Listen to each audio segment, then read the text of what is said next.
and even if you were to have like a prompt of 10 different things, right? Like say if you had one prompt of like, oh, like here's 10 different personality traits, here's 10 different superpowers, here's 10 different drawbacks. I like coming up with random list of powers and then just see what I come up with.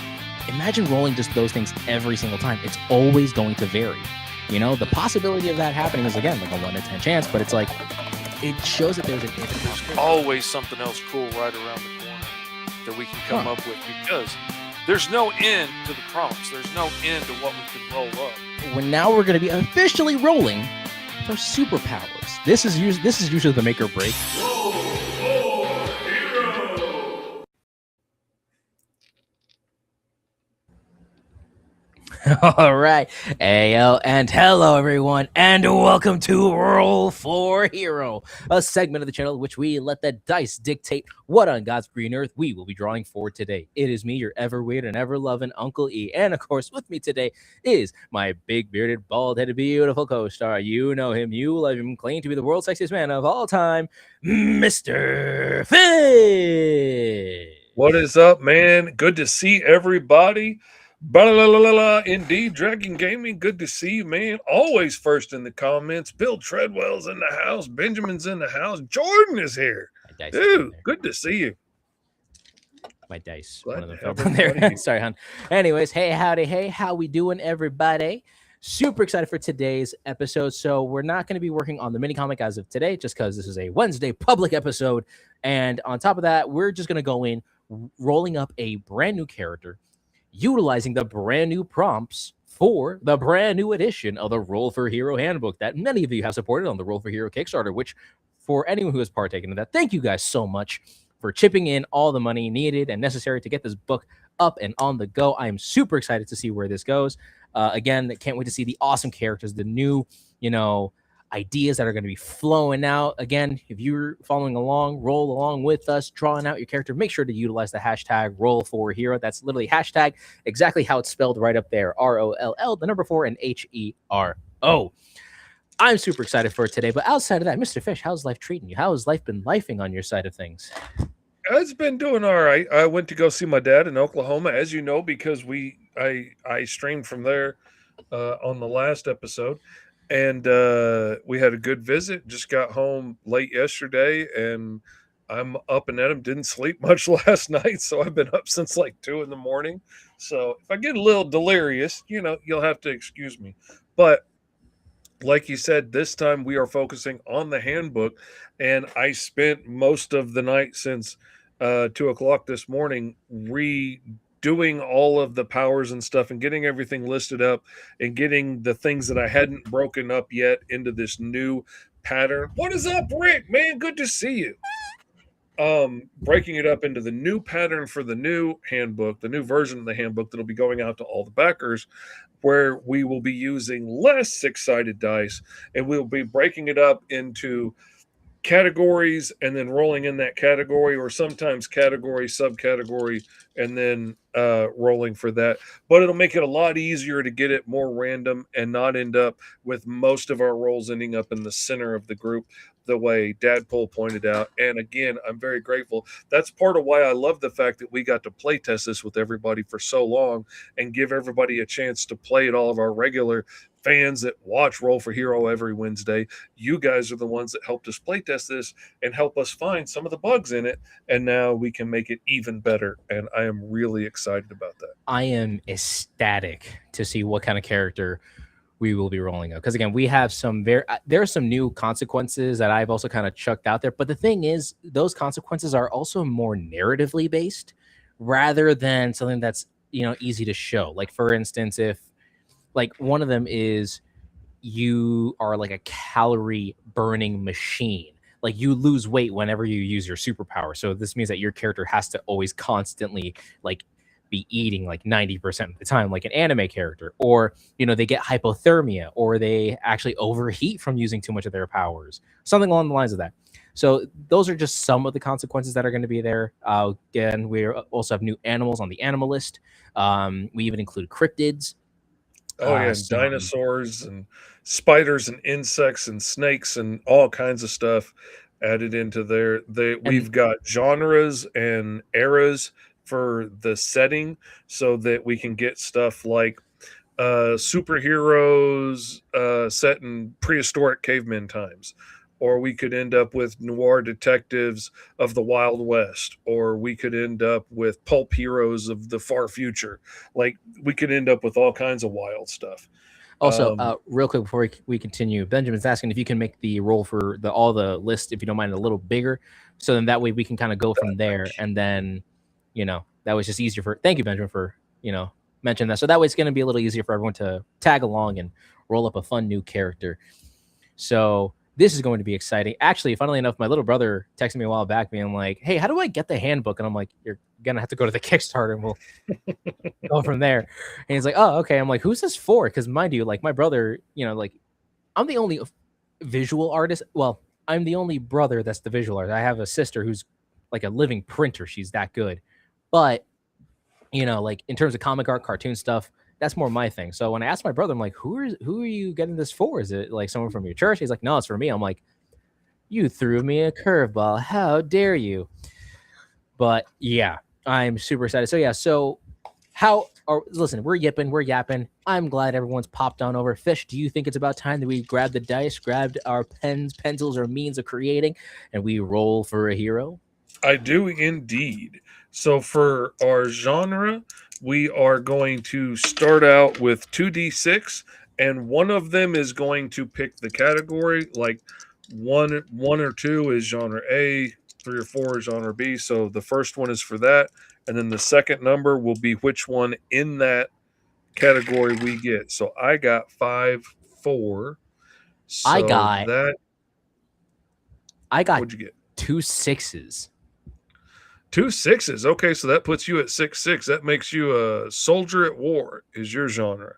And I got 5 4, which is pulp hero. You know what? That's okay. Hold on. Soldier at war. Interesting. That is wow. Never thought I would roll 2 6s on the first roll. All right. Now we're going to go down to eras. Oh, Benjamin Ooh. got 2 4s, so that puts him at steampunk. That's a fun. Oh, lucky. Here's the part that's really going to be crazy too, because I had this one idea, and if I know what I'm doing, or if I get the right rolls. What up, buddy? Welcome on in. Glad that you're here. Glad to see everyone pop on in. All right, anyways, we got arrows, another 2d6. Mm-hmm. All right. No, I just rolled the exact same thing again. All right, I got a 3 and a 2. Doesn't matter which way I go. So, I got exactly what I called out earlier. I got a pulp hero in the far future.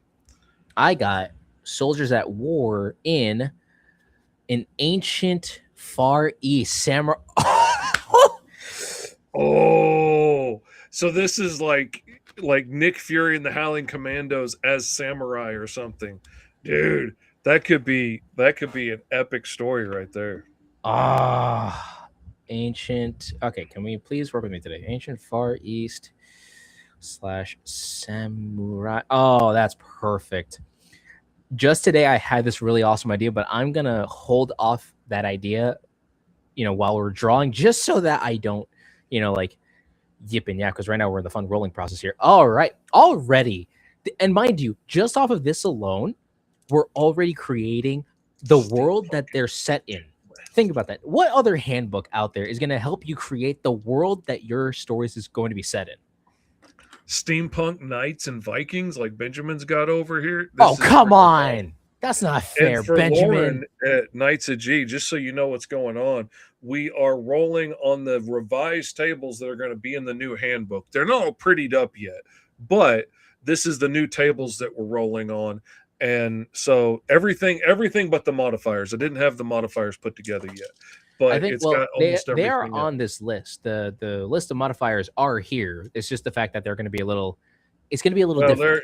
And it's not the whole list. So I'm going to go by the handbook if we do modifiers at all. I think we're going to have so much to go on here. Let's see. Benjamin got 4 and 3 for his origin. So that would be Desperate, you paid a black market scientist to give you the powers of dot All right, dot hold dot on. How many dice do I need to roll for this one? 2. All right, man, I'm loving the fact that they're basic 2d6s. Mm-hmm. Ooh, okay, I rolled another. Wow, this one.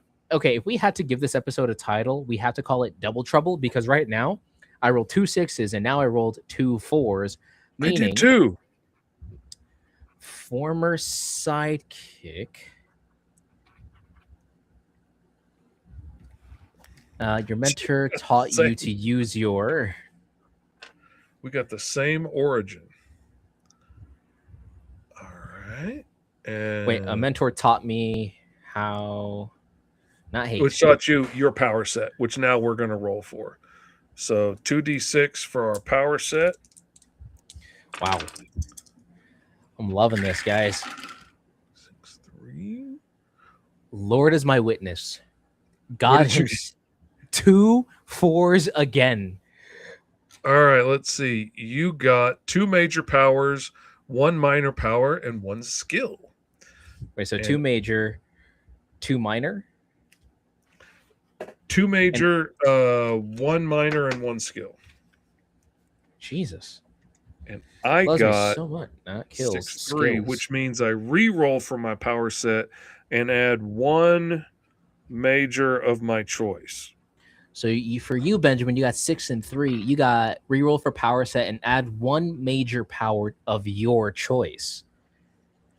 Also, it looks like you get a reward for rolling, like a higher number almost in this case. Oh yeah, like and I split the powers up into like street level, global level, and then like cosmic level. So it can get really powerful on that higher section. Let's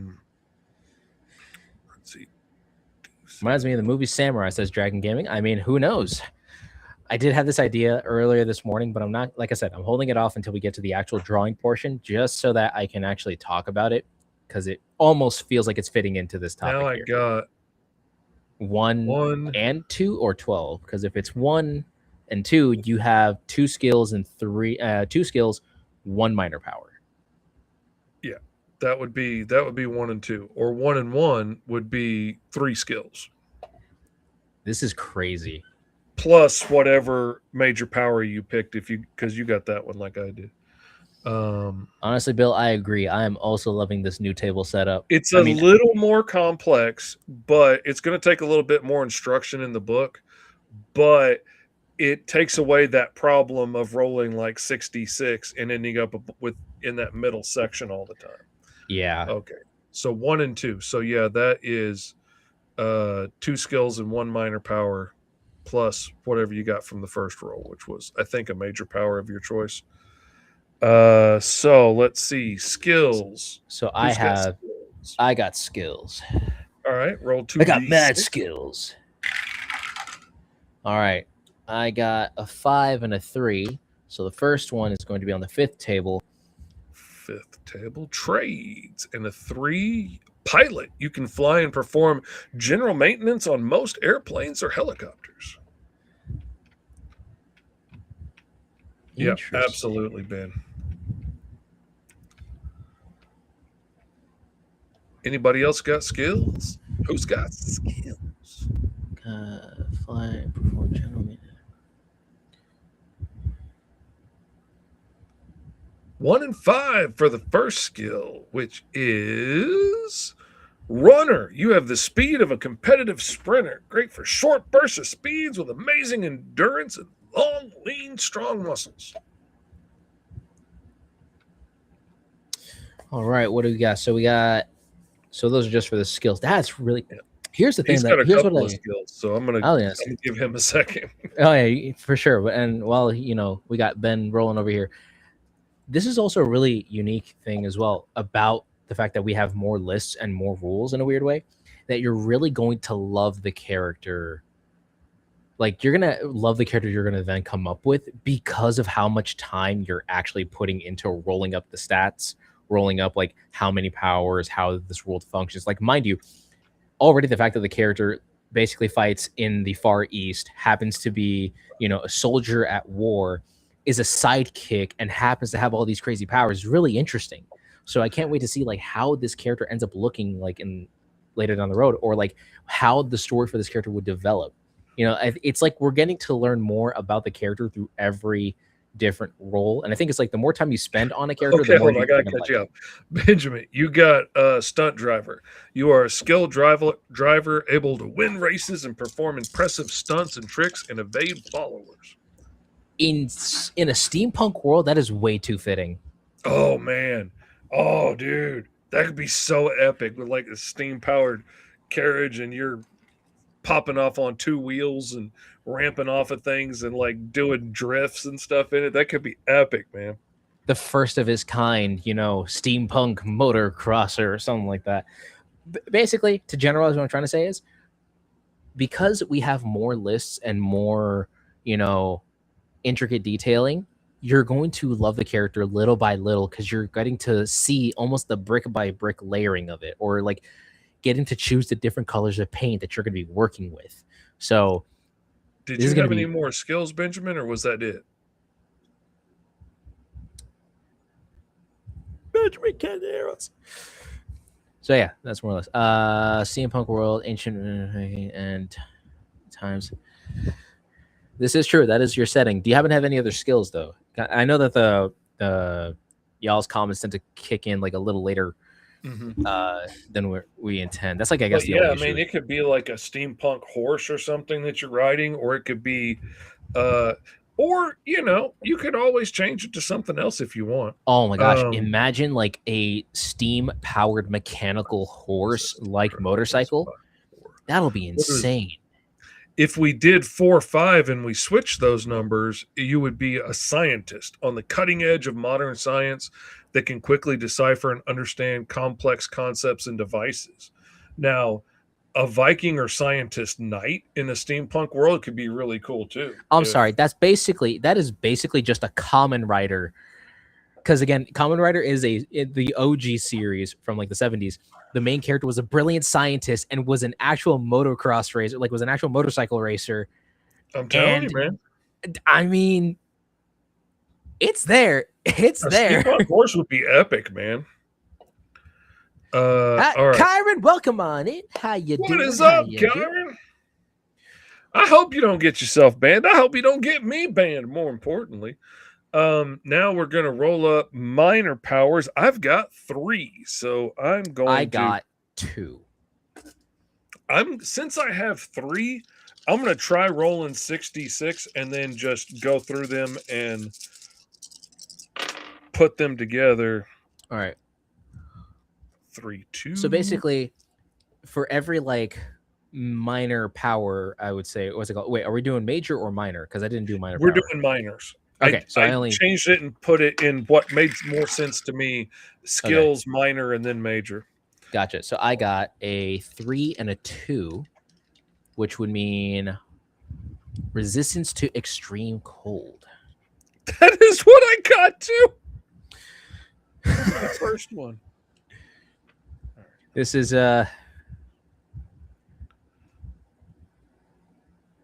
resistance to extreme cold. This is looking a little too interesting. I swear, this is almost like a season 1 episode all over again, where we actually have to roll up the same character. Yeah, I'm telling you. More or less like, oh man, not gonna lie. Season 1 and season 2, peak seasons of this entire show. Season 3 for me was obviously, for me personally, it was like it was interesting. Okay, this is so random. Wasn't my thing. But yeah, so there we go.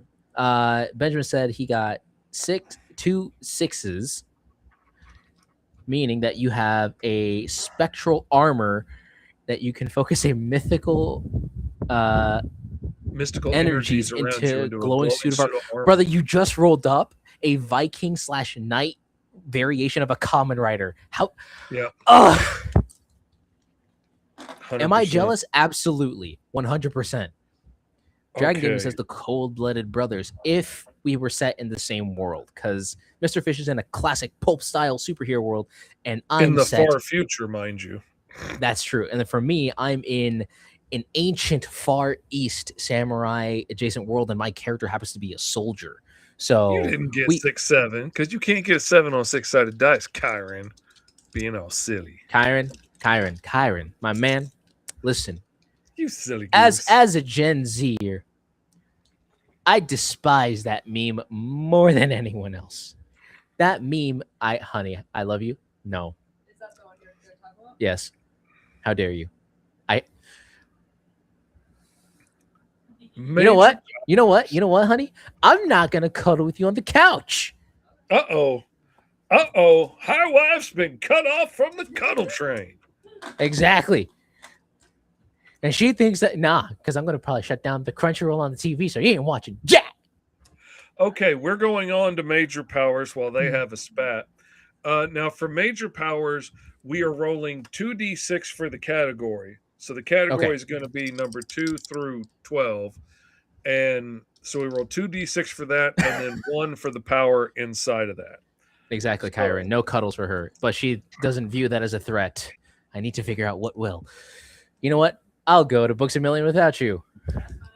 You know what? I'm trying to sound intimidating. Oh, yeah, and I get to choose my major power too. Me and Benjamin. Anyways, horrible jokes aside on my end. Let me do this. 2d6, then roll 1d6 to pick a major power within that category. Okay, so I got a total of I have a 5. I got a 5 and I got a 2.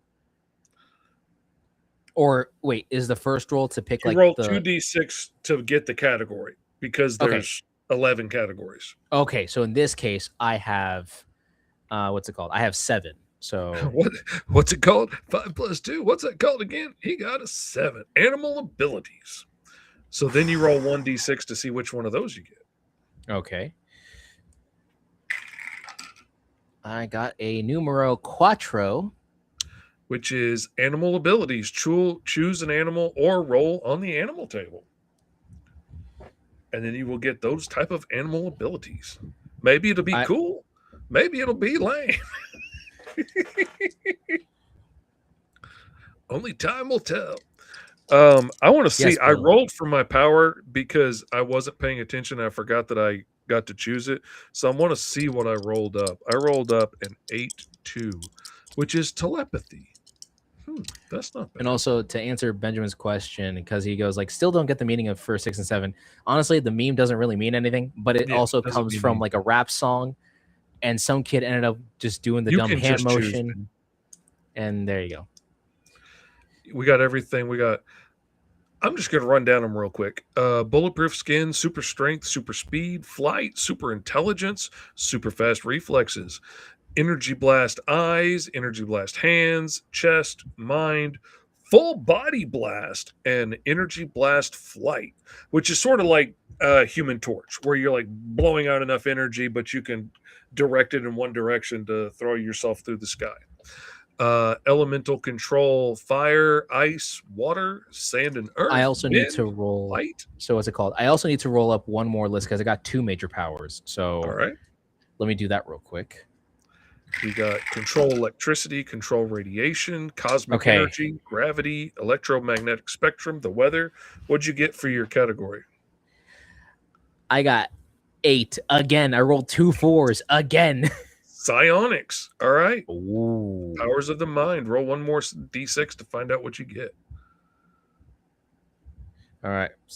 Psionic. You know what? Yeah, that totally makes sense. So roll 1 more d6 and then we'll get it. That is going to be a number 3, which is telekinesis. Move things with your mind. There we go.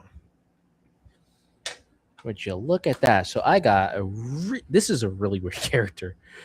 But then again, that's the point. That is the intended point for this little handbook, because we're supposed to create a really weird character that shouldn't make sense, and we're going to find a way to make it make sense. Grow, shrink, stretch, transmutation, alter body, wear animal, winged flight, animal body, weapons, animal abilities, command animals, speak to specific animals. He chose create force fields. Now, see, I have resistance to cold, laser vision, and shadow walk. So I'm trying to find something that would. Okay, I got it right there. O'Reilly's right next to create force fields is create illusions.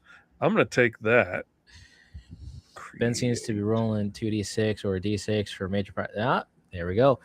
And yeah, Dragon Game, the meme literally does not mean anything, which is why I detest it. I like my memes to have meaning, passion, sheer stupidity.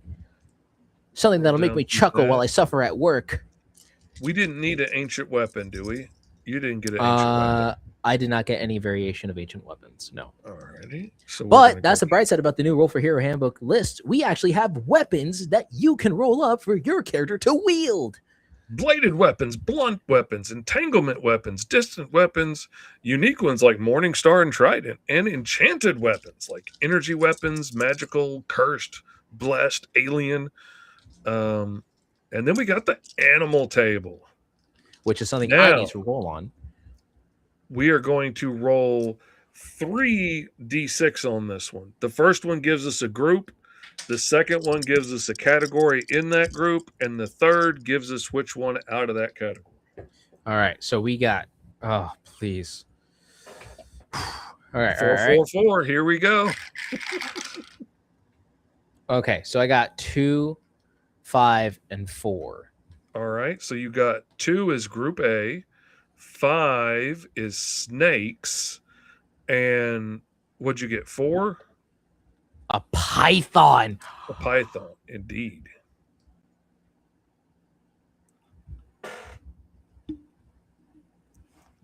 Weren't we just talking about a snake, dude? Just a minute, like last time? I think we did. I think it was when, it was kind of like, I think it was when Bill or Benjamin were talking about I think it was Bill talking about like, oh, imagine if this character was to encounter the grub, or like if I had to create an ultra value Batman. Yeah, that was it. It was the Batman idea that let us down. Like, what other thing would I do? I contemplated a snake, and I kind of low-key want to stick with that. And I love the bullet ant idea, or like the ants as the sidekick, because then that can actually lead to so many interesting like costume designs and you know, seeing which rendition of the sidekick is more popular. So I can have like my Jason Todd, my Dick Grayson, so on and so forth. Anyways, outside of that, okay. Do we want to go off of the list from the handbook for consequences, or should we? Because I know that there's the other lists that are because we don't have all I don't have all of them combined, and I got to edit down the list of ones that we added because there's a lot of things on there that are a little bit repetitive. Yeah. So okay, if we're going to use the modifier table here, we're going to go back to 2d6 and just roll up a good old fashioned one. I got 8. Poison. My powers are slowly killing me. That's the annoying part. Is it's always 7, 8, or 9 are always the ones that tend to really get you. Yes, I did go back to watch the show. More sorry. That's awesome. Okay. What was it? I think 10 was one. Okay, I'm on the run. There you go. Being hunted by the people that gave you your powers. Which I think that really works with what I've got here. I could definitely see my powers like taking me over. Oh yeah, like with yours, I like in a classic pulp style hero in the far future. I could see this almost being like your rendition of Space Ghost almost. You know, with the laser vision, the shadow, abilities and whatnot. Like moving through the void of space would be very, very interesting. That could even tap into like the Jupiter Jack and the Mighty Call if you wanted to. Oh yeah, it could absolutely.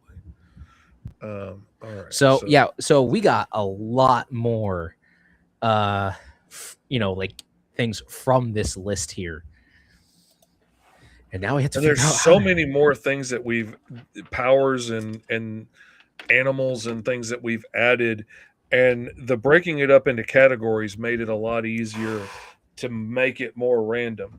Of course, on the same thing at the same time, it makes it way more random. And yes, Fishman is absolutely on the cryptic list.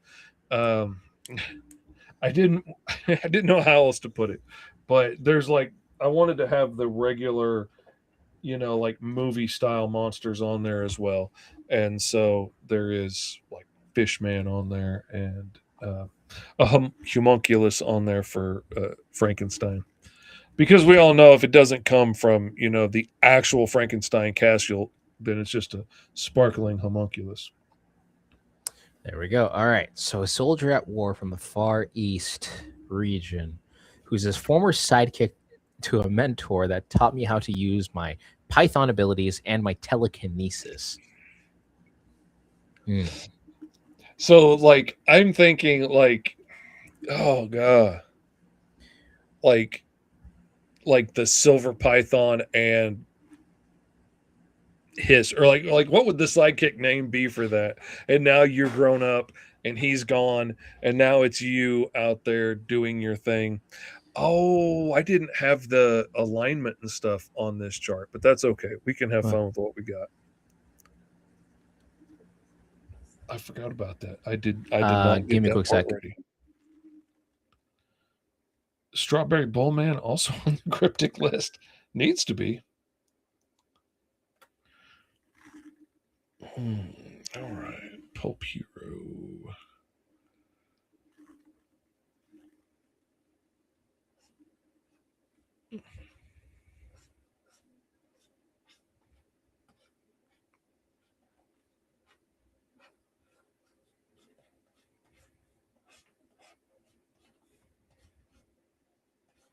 All right. Sorry about that. What was that again?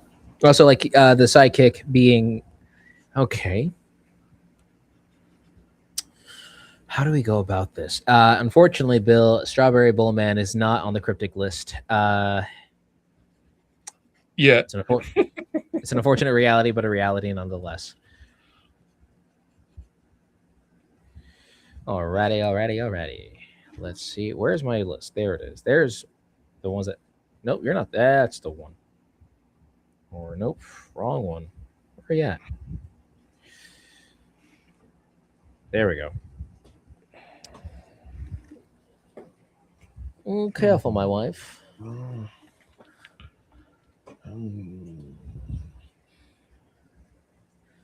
Careful, wife. I don't want you hurting yourself. What are we? Trying to think how to mix these together. That is the challenge of all challenges. Okay, so yeah, but yeah, your sidekick for Ultra Valley Batman. The ants idea was me. Yes, that's okay. So Benjamin was the one with the ants idea. Love that idea. It's a fantastic idea, actually. All right. All right. How do we go about? Okay, so something Python related. Right, just pythons are just basically huge snakes. It's realist, it's what they are. Him being called, ooh, okay. You know what we should also have, just for kicks and giggles, I think it would be cool. This is a weird one. The elements table, or at least like a gold, silver. Probably that's just me. That's just a me thing, because I was thinking like, oh, how cool would it be if we actually got to roll like the element, but not just like this out of the other. Because like when we think metals, it could be anything. Because I was thinking like silver scale or something like that could be very interesting for the name of this character. The mentor could be the snake charmer, and hence the snake is his sidekick. That's an interesting idea.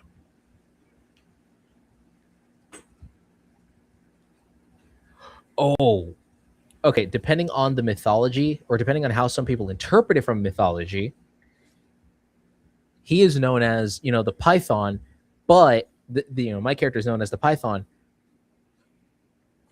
but his like the head honcho's hero, his name is the Basilisk. That could be very interesting, because I think from Harry Potter, the way that they interpreted the Basilisk is like a giant snake. I know that in other mythologies it's very different. Maybe the name of E's character should be Monty Python. That should absolutely be his first name. In a Far East region? Oh, yeah. Dang.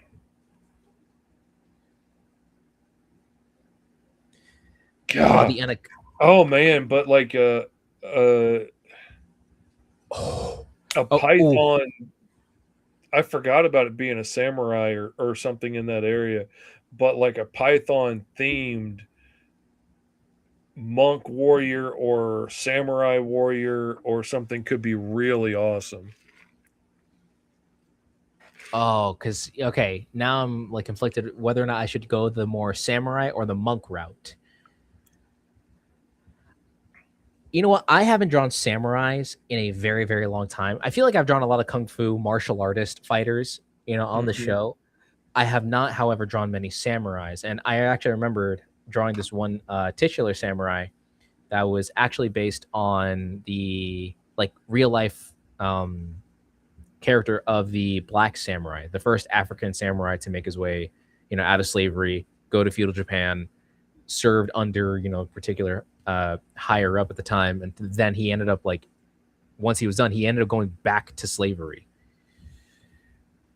Uh, and weirdly enough, I made that one of my little like unique characters that kind of followed me along on like my little sketchbook journeys. Go samurai, Uncle Lee, says Bill. I will go samurai.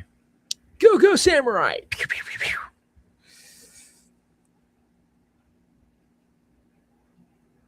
Had to make that Power Rangers reference while I can. All right. So,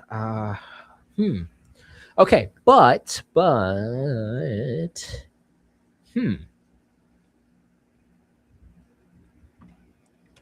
The only samurai you drew was the Ultra Value Teenage Mutant Ninja Turtles episode. Wow, yeah, wholeheartedly. Yeah, that was. It's kind of disappointing how that's the only samurai that I'd drawn. It was the best. It was a good looking samurai for sure, but did not really expect that. Okay. You know what? Let me do this real quick. Whilst I have the opportunity, I will actually use one of these presets because I can. I take it back because I don't think I have any proper presets that are meant for more sword wielding kind of characters. Oh well. Time to make one. Yeah, I really That's do. what I'm hearing. I really do. But yeah, actually, for some context, let me show this off here. That's not the one. Here it is. So I drew this for my birthday. So obviously, I have the Grub Power Core myself, and then I came up with this image. Now, in all of my sketchbooks, I've drawn myself. What's it called? I drew myself this little character in the middle that I called a NERP. I don't know why, very millennial jokish wise, but it was a really cute character concept.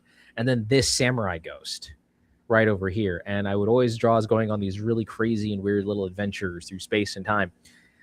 I would have made that into a comic book, but it would have been like one of those like it started since high school and now ended here type of deal. But I really didn't do much with the idea. I wanted to, but couldn't. Okay. Think. Where you at?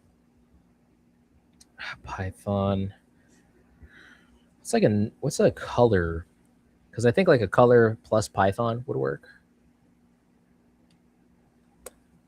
Or The purple python. the purple Python. You could do pink, but that gives a whole different image in the mind. Okay. Let me just kind I of was attacked by his pink python. You were attacked by what now? Just exactly where were you, good sir? I was minding my own business at this highway truck stop by myself. Middle of the night. instead of ninjas, it's like, yeah, but instead of ninjas, it was turtles of different genre. Yeah, it was. And then, funnily enough, I also had a duck-themed sensei who was actually like their master splinter. And if I had to use any design, I would have done Fish's design when we did that weird sandal punk style world, when we kind of created like the Chinese-based characters. I would have used his duck as the inspiration to being like the master of those turtles. I want to use that like duckbill platypus dude, because he came out so cool, and the sitting up on his tail was so freaking awesome. Archive Man is asking about thoughts on Coyote versus Acme. Unfortunately, I have not Want to seen see it. Think it's stupid what they did to it so far, and hope it's every bit as beautiful as Will Forte says it is. Kyron Silva says that Netflix Yasuke series a while ago was dope. And then Ben said, yes, said ninjas, it was turtles of different genres. or Jeanries, as I used to say. We love Jeanries. You know, funnily enough, there's actually like a fan-made Power Rangers project in the works called Power Rangers Showtime. And it's essentially like all about these Rangers. I don't know who they're fighting in particular because it's still in development. But every like Ranger is themed after a different genre of film. So you have the red Action Ranger, then you have the orange Adventure Ranger. Was it the blue Sci-Fi Ranger, the green Fantasy Ranger? Then there was the pink Romance Ranger, the black Horror Ranger, and then you had the white what's it called? The white Western Ranger or something like that. So, you know, he had all those ideas down for it. And he actually came with the helmet designs and everything, which looked really awesome. So I really hope that does come of something. I really hope that that project does see fruition and that it comes out and about, because that would be a really interesting series.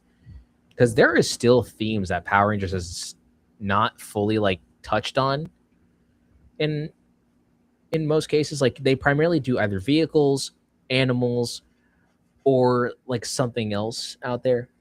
Sorry, did you say we roll for weapons if we want, or we roll something requiring it? You could roll for a weapon. I mean, but if you want to roll for it, you can, or you can pick a weapon if you think it's cool.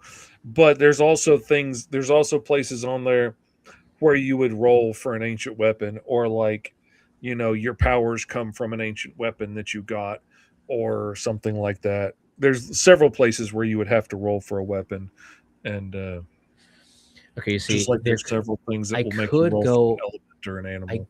I could go a different route where I could make the character like a literal snake person if I wanted to. Mhm. Really like expanding on the fact that he had these powers and stuff like that, or like, you know, really emphasizing his snake-like nature.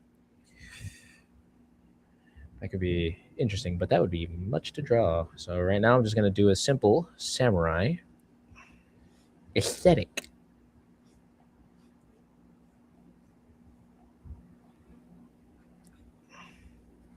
I just like biker knight's idea for my Rangers. That actually would be awesome. Oh yeah, that was the thing I wanted. Totally forgot. I mentioned there was this idea that I came up with this morning, and I was holding it off until we were done rolling.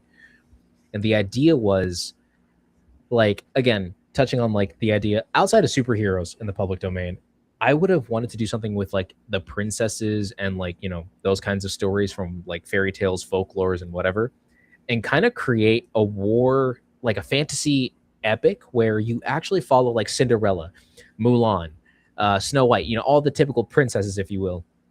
But they're not the ones leading. If anything, they're like the soldiers in the army that they're fighting for.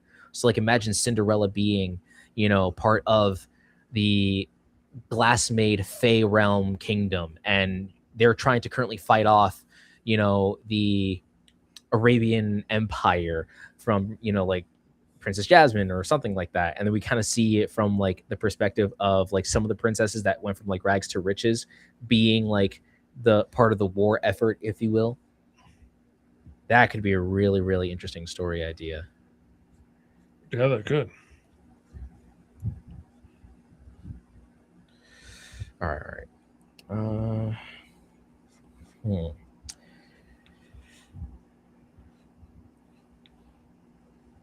right, I'm actually going to need to get a reference of a Python.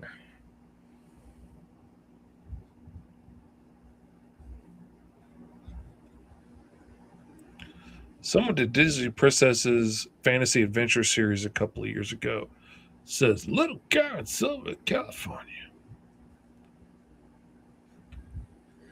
I don't know why I enjoy so much pretending that some of my friends are like kids watching the show, and I just I always liked it when I was watching, you know, shows as a kid, and they call it, you know, Little Kyron, 10 years old from Encino, California, says, and then like read out your letter. I always thought that was cool. I actually started picking up that habit from you.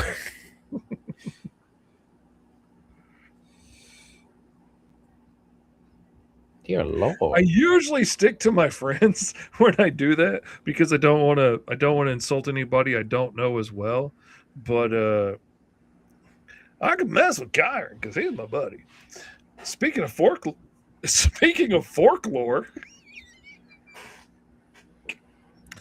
let me tell you, I got tales about the forks and the knives. Don't get me started on the spoons. Speaking of folklore, in my last D&D session, I revealed my character is a scary folk tale monster in disguise, made a lullaby song and everything. That is awesome, Dragon Gaming. I'm sorry for laughing so hard. I'm just thinking of this scary forktail monster. The legend says he has a bent spine that will poke your tooth in your gums when you. I just tried to wipe my tears away through my glasses. Oh my goodness gracious. See, if we were using OBS right now to stream instead of restream, I could be hitting one of the quick key buttons right now to go back like a minute and record this whole section as a clip because I'm laughing so hard. But we're not doing that yet because it's going to take more power than my poor little computer has to do. But once we get there, baby, it's going to be pretty. Folklore from the Book of Fishalonians, says Bill. A cool The great- idea, Dragon Gaming. The great epic. The great epic of the fork-tailed creature. I already screwed it up. It's okay. Just trying to like get a visual idea of how samurai armor looks. But because this is a fantasy region, and maybe that there's a never-ending war, maybe with other nations beyond.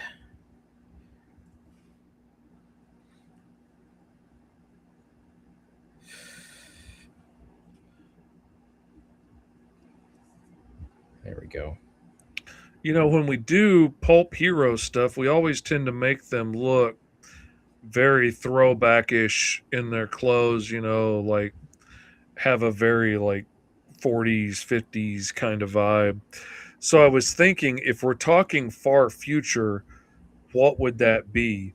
So I'm trying to think of like what kind of stuff would look cool in relatively normal clothes of today for somebody who's going to be going on adventures and somebody who can walk through shadows and shoot cold beams out of their eyes. Like what would they wear if in real life if they were going to go on these adventures, like the Shadow was basically, I mean, he was a dude in a trench coat and a hat and a scarf and, stuff he could get out of the closet and some powers that he'd mastered from, mystics and whatnot. What are your thoughts on the New Lanterns episode? My thoughts are I haven't watched it yet. What are your thoughts, Esteban? I have rent to pay, so don't have many subscription services to really be, spending with that kind of stuff. Even if I did, I don't know. I'm really a little apprehensive towards, like, I see the vision where James Gunn's coming from when it comes down to a lot of these shows and these other ideas and stuff like that, especially if they're trying to be tied into the greater DC universe. My problem is that, like, here's the thing that made the MCU great. The MCU was great because of the fact that you were able to watch them in movies and in movies only. There wasn't many other shows out there that still tied into it. Like, for instance, the only show that I can think of at the time was Agents of S.H.I.E.L.D. That still took place canonically in the universe of Captain America, of the whole Avengers Infinity War saga, right? That made sense, but it was its own separate show, and not many people really cared for it, unfortunately, right? But I watched the whole thing. Wasn't that good, but I watched it thoroughly. It wasn't, but even I would say I was a fan of the show. It wasn't that good. Yeah, and all to say, as well as this, it's like with James Gunn and the DC universe, he's trying to create way too many things, and I feel like you're probably supposed to hop in on one of those. But honestly, here's what I would have done: just keep it straight into the films, keep it movies only, do the heavy hitters, in my opinion. Is it cliche? Is it tacky? Yes, but I'd rather watch a Superman, a Batman, a Wonder Woman, a Flash movie. Then I can watch a Green Lantern movie. But again, keep them as movies, not as shows. If you're trying to create like a universe that interconnects like the Marvel universe, that's my only thing. Other than that, I haven't seen it. I don't think I'm ever going to see it because I feel like if I start getting into all these shows, I feel like I have to watch every other show just to see if I can like catch up with it. And I don't want to do homework. The only homework that I would rather be doing is like watching a movie, knowing that would, like give me more context. You know what I mean? I like Bill's idea of retro 30s space fashion. So I definitely started trying to incorporate some of that, and what I instantly thought of was like the fur collar on the leather jackets for like the bomber jackets to keep them warm. And I was like, well, he's got a hoodie, so I put that fur around the hoodie, so it's got a very like Arctic explorer kind of vibe to it. And I like that. I like that a lot.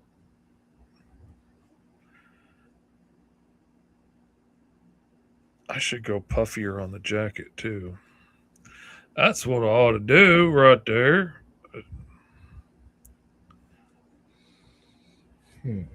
Give him a puffy old bomber jacket. I am sleepy. I keep taking my pen and trying to reach over here and push the buttons on the side of my tablet with it. And that's not going to do nothing. I mean, it'll push a button, I guess, but that's not what I'm trying to do. Somebody needs to sleep every once in a while, I believe.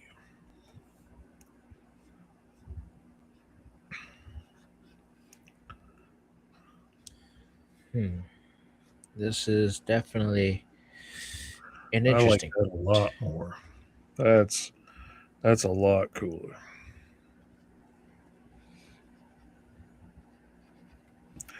Build for the win with that one. I'll give it to you. I think I'm going to show his freezer right here.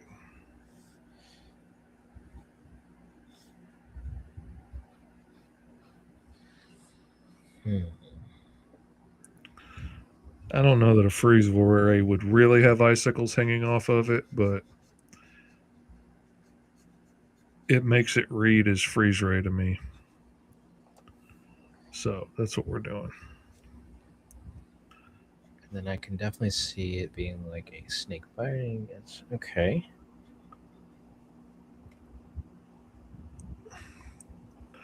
Now we got him hopping out of a shadow and shooting somebody with the freeze rays. And Dragon Gaming, yes, I did make myself laugh. I make myself laugh all the time because I'm one funny son of a gun. My wife just rolls her eyes. She don't know how lucky she is. I was sitting out there talking to the cat earlier, as one does, and, and then I started threatening the cat, as one does. And she's all rolled up on my chest and she's just loving on me and she's patting on my beard and she's rubbing her little face in my nose, knowing good and well that I'm allergic to her. And she's just loving all up on me, having the best life, living her best life. And I'm making all kinds of pointless threats to the cat that I'm never going to enact. And I I started down I started down a line of threatening the cat that I was going to put it on the catapult, and then and I was speaking from the Book of Thessalonians because I was going to place the cat upon the catapult upon which the cat was placed, and then I did pull the lever, and the lever let loose the catapult, and the catapult did fling the cat. As the cat was flung through the air, the cat flew the air that the cat did fly through to land in a foreign land, and I'm threatening the cat in Bibleese that I'm going to shoot him out of a catapult, and the cat was completely unbothered by these threats, and and I started whispering to the cat. I was like, "You should be very afraid," and I was like, "But unfortunately, You realize that I don't have a catapult. I only have a trebuchet. And then I started Not the laughing. And my trebuchet. wife is just looking at me like I'm stupid. And then I look at her and I look at the cat and I'm like, she would get that if she knew more about her French siege engines. And then I just died laughing. I could barely breathe. I was laughing so hard. And it's totally stupid. But, I like to do that kind of stuff. I think frost around his eyes and on his cheeks would read as freeze ray better than ice on the beam, says Dadpool, the king of downers. Benjamin says it'll be crazy to make a character who was desperate that they paid a black market scientist to give them the powers to create force fields and spectral armor on a time limit. Yeah, that would be crazy. I mean, for the power to be useful in like a specific sets of time. But see, like in this case, in like a steampunk world, I could see him like in a Viking steampunk world making a deal with an evil wizard or something that maybe he was supposed to take out, but this guy promised him all these abilities and gifts if he let him live or something. Like there could be all kinds of awesome backstory to that. With the skills of a runner and a stunt driver in a steampunk world in the ancient West with knights and Vikings and such. Ready the cannon, says Dragon Gaming.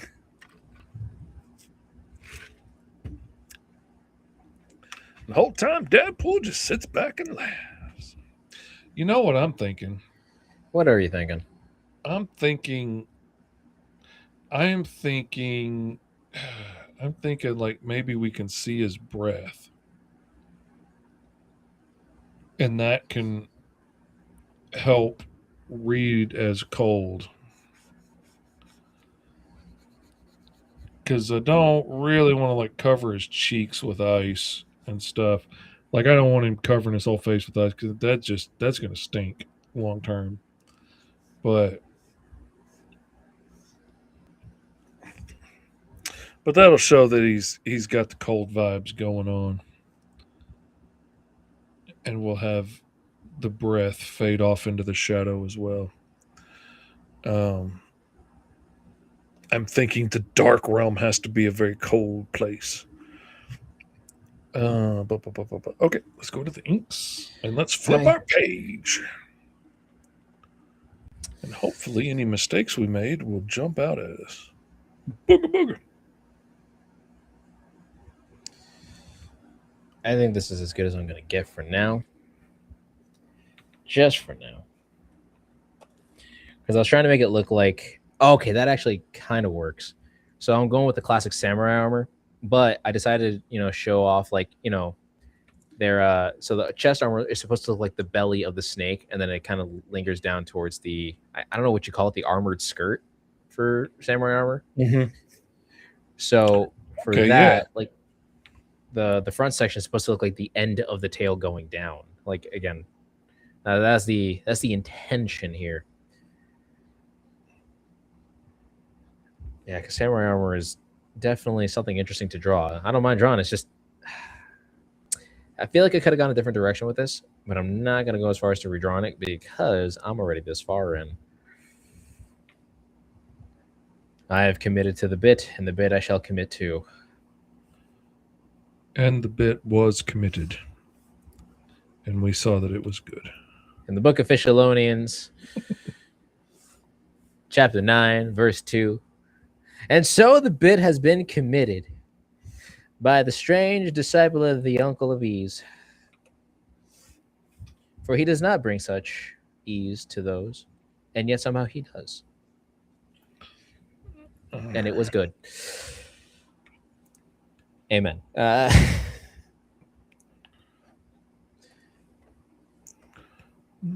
we go. Was that me? That had to be me. What is the friends from the Discord saying now? Hello.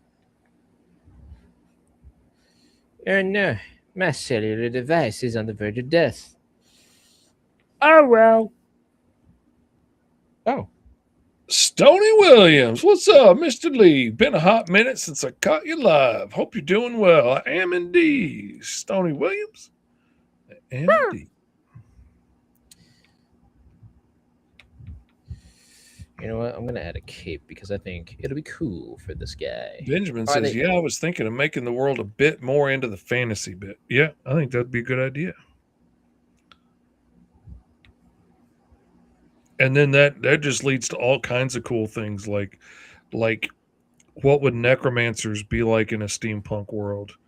And you know, what is the weapon master shop like in a steampunk world, in a fantasy environment? And Python? No. Paisanos? I was thinking like other names for the character because like he's resistant in the cold, and I was like, oh, what if he was like Python / ice, and it's like Python, but that sounds like a really weird, Gen Z name that some millennial parent named their kid in the church. This is my son Python.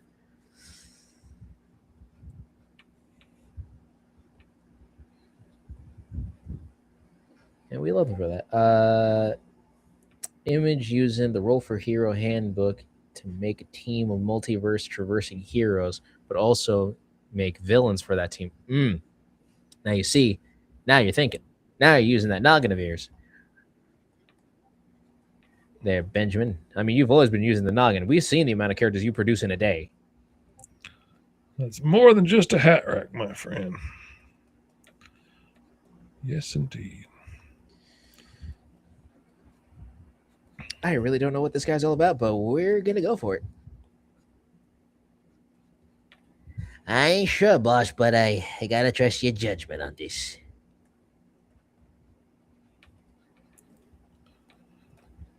This is okay at best. I'm not going to lie. I mean, I don't know why we'd be lying. Sorry if you're hearing the Discord thing going off on my side. No, not hearing it at all. The benefits of having headphones. I really need to buy this exact brand just because this has been helping me immensely with a lot of the Roll for Hero stuff recently, just because, I don't have to plug in 50 different things trying to use my mic. Yeah.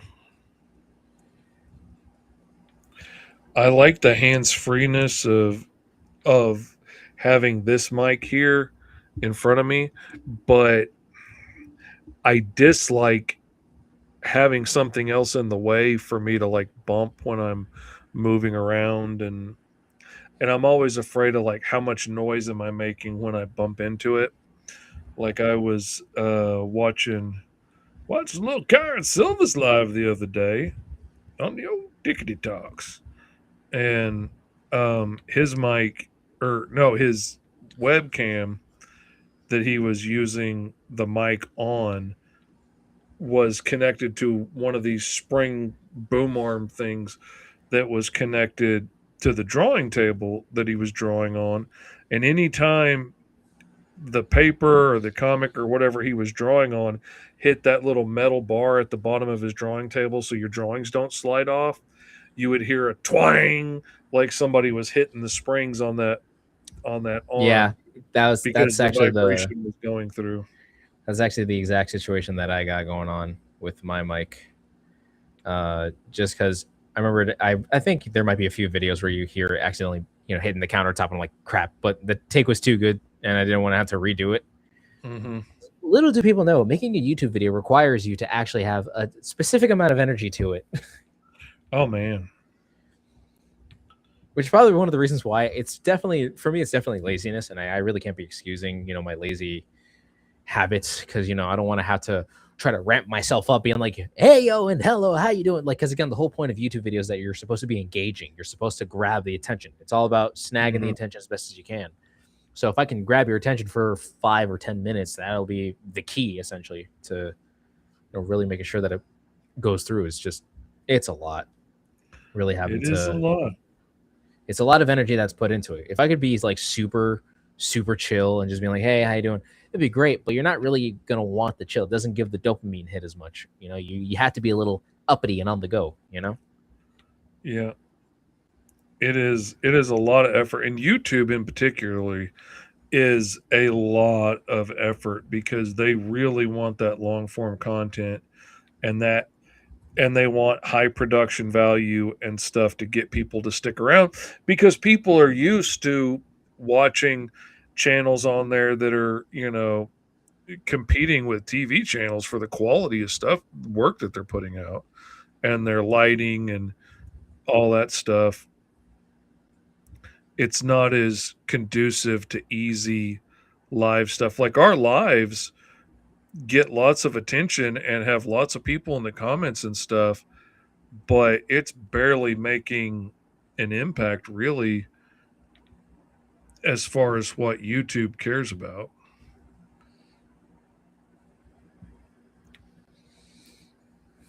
I get much more praise from YouTube about, an older short form video that doesn't get near as much attention as some of our lives do because that's what they really want is that.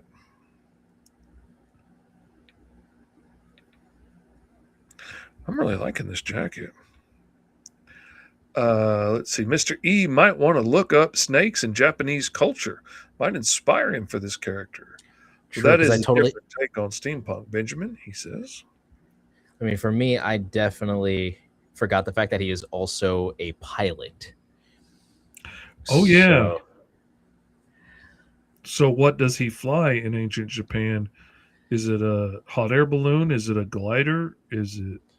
ooh, but okay. So imagine the head honcho hero is like this big wig snake themed hero, and he has essentially this ancient world's rendition of like the Batmobile or the Batjet, but it's like a Oh, giant, like a flying. It almost looks like a giant. This would be like the mistakes of like, oh my god, wait, that's actually a dragon in like ancient yeah. Eastern mythology, but in reality, it was actually the Python hero's mode of transportation. It was like this giant mechanicalized, you know, Oh, dude, they think it's a fire-breathing dragon, and it's actually like a black powder rocket powered snake-themed glider that he's shooting across the sky in. That could be oh, cool. that's actually very, very interesting. Yeah, let me see snakes in mythology. I'm just gonna have to do a general search here because I'm trying not to snakes in Eastern mythology.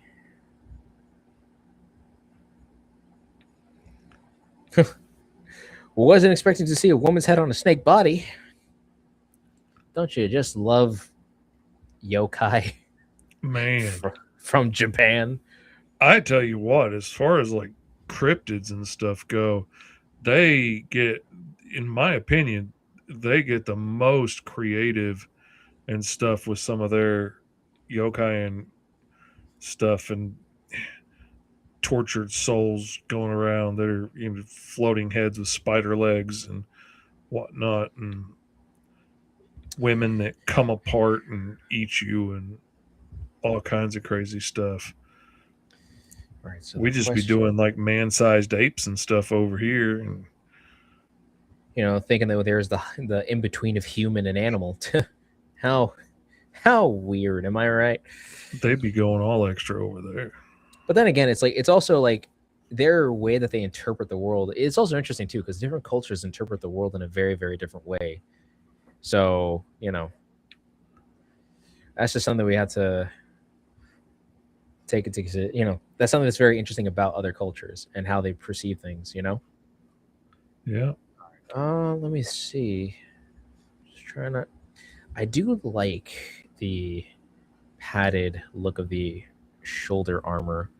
Just trying to figure out how else I can. Oh yeah, I forgot about this.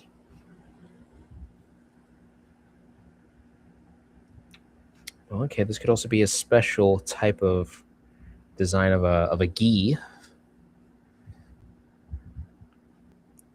That word again, boys and girls, is gi.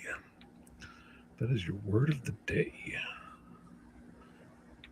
Look it up, and we expect to see you back next week with a 200-word essay on what the word gi means. College in a nutshell.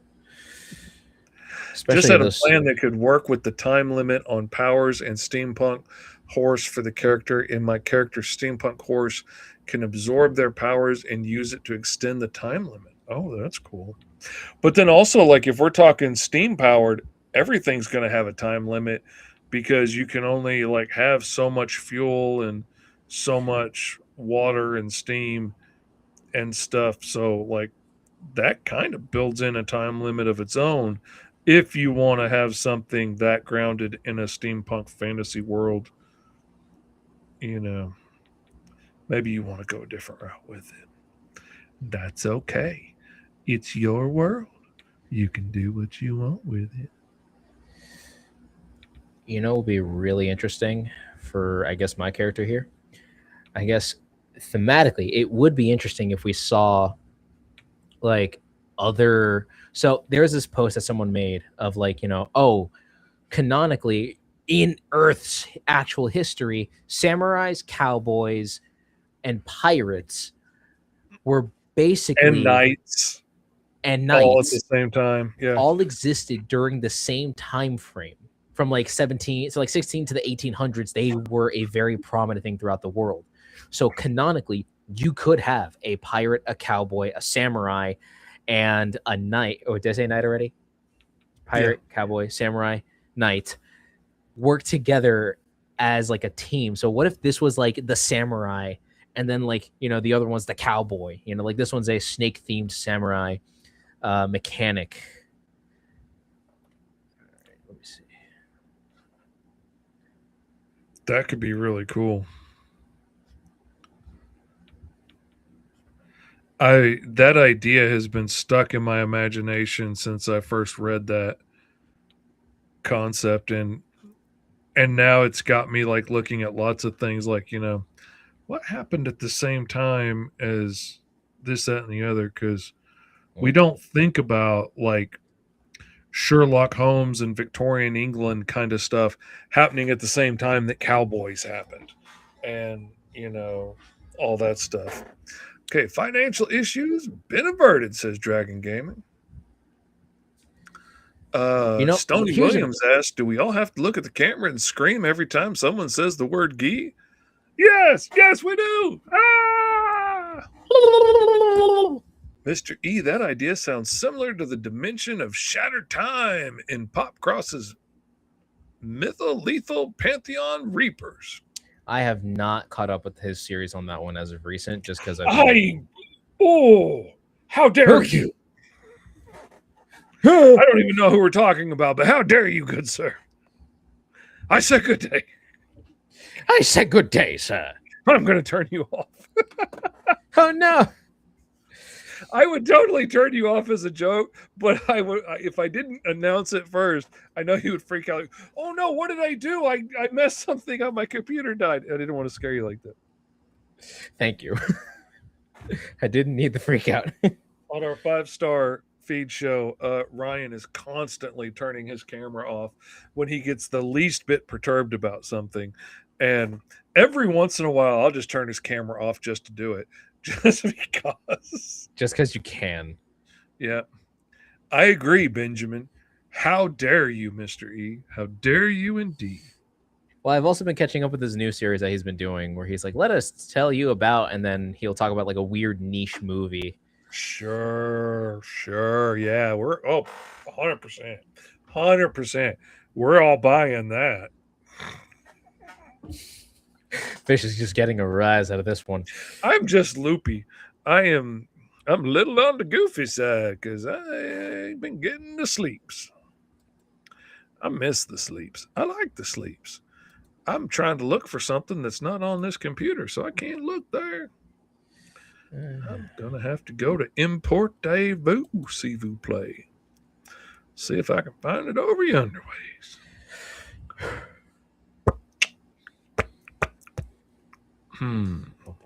Let's see. Mr. Fish clip art.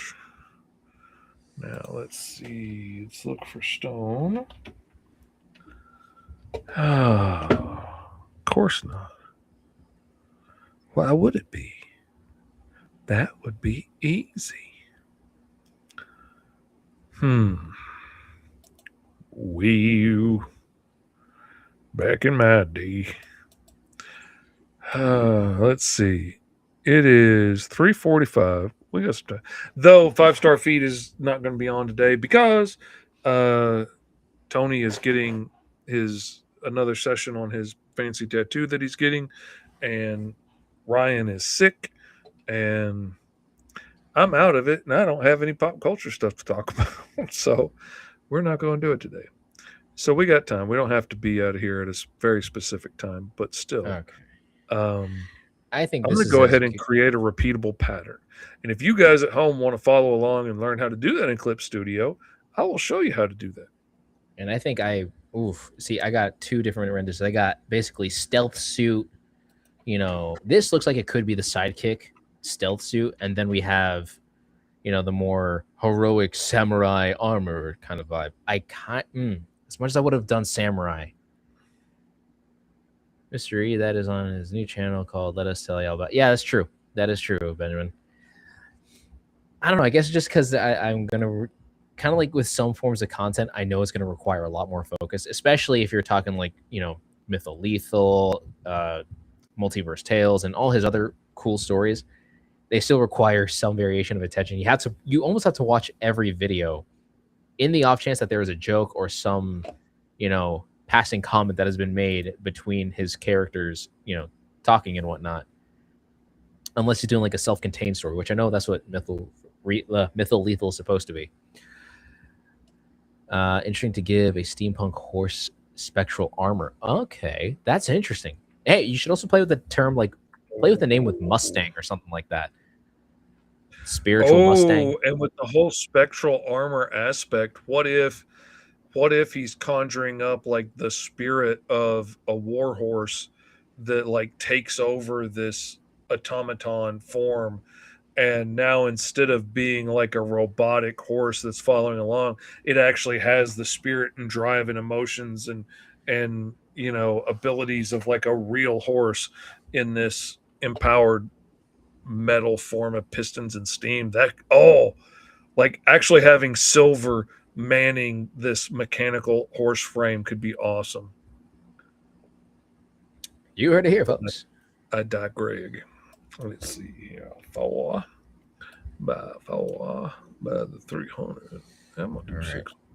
I think this had to be the way to go because as much as I would have done samurai, as much as I would have loved to do the samurai, I forgot that he's a pilot and the suit doesn't make any sense for him to be a pilot. This is like a proper tactical, stealthy look for the character, especially if he's, resistant to cold, which actually plays into the fact that he's, like in disguise, especially now that he has telekinesis, so he can move things with his mind.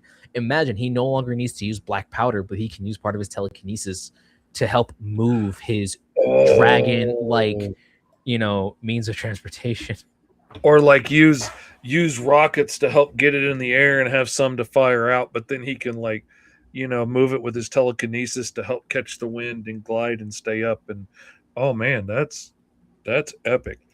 Okay, I'm gonna embiggen mine for a moment here so that I can really show you guys what I'm doing here. Now, I've taken an image of a stone rock wall just to give me some inspiration to get the kind of shapes and stuff that I want to do in this. I've done a 4-inch by 4-inch square just because I find it's a whole lot easier to get repeatable patterns correct if I start in a perfectly square layout. And then I've lightened the opacity on my rock wall image so that it's a lot lighter. So I'm using it more as inspiration than hopefully an exact trace. And then I'm going to come up onto a raster layer above it, and I'm going to start drawing out rocks in the middle of this. And I'm drawing out the rock shapes in big solid areas of black because I want to be able to use outlines and things. I want to be able to make this white and put whatever outline on it I want to later on. And I want to be able to use the same layer to come back and put like drop shadows on one edge of the rocks if I want to.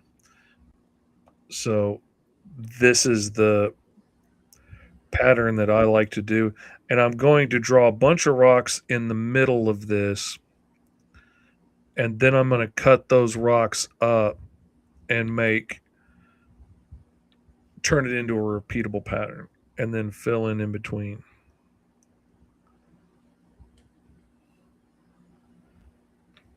But I want to use this as loose inspiration to draw how my rock wall is going to look. And I want to draw from the middle out to the sides.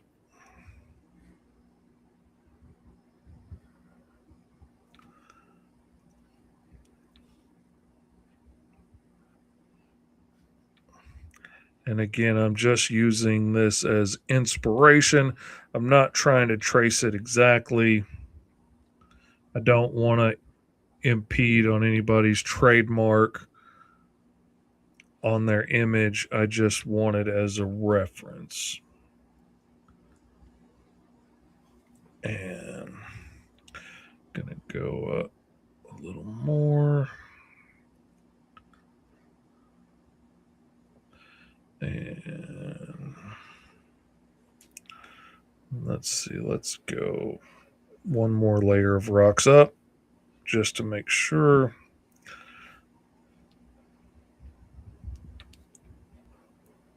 I'm going to cut through this image in a second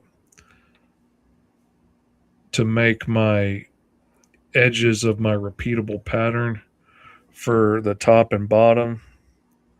And if I want to, I can go all the way up in the middle as well and go ahead and get that part done. We'll end up making some changes to it, but all right, so go up the middle, and then I'm Just to going to come keep it here. consistent and to keep it inward. That's why I wanted to do that ribbed line. So now when I take that off and I get rid of the background, I have just black shapes on a transparent layer, and they're in the rough form of that rock shape. Now I'm going to come down and select somewhere in this section. I try usually not to make it right in the middle. I try and go a little bit off to the side, one way or the other, just because I like the way that works a little bit better for me. And then I'm going to cut and paste. So now I have one layer that has that top section and one layer that has that bottom section. All right. So now I'm going to take this layer that has the top section, and I'm going to go to align and distribute, and I'm going by the edges of the page, and I'm going to align that section to the bottom of the page.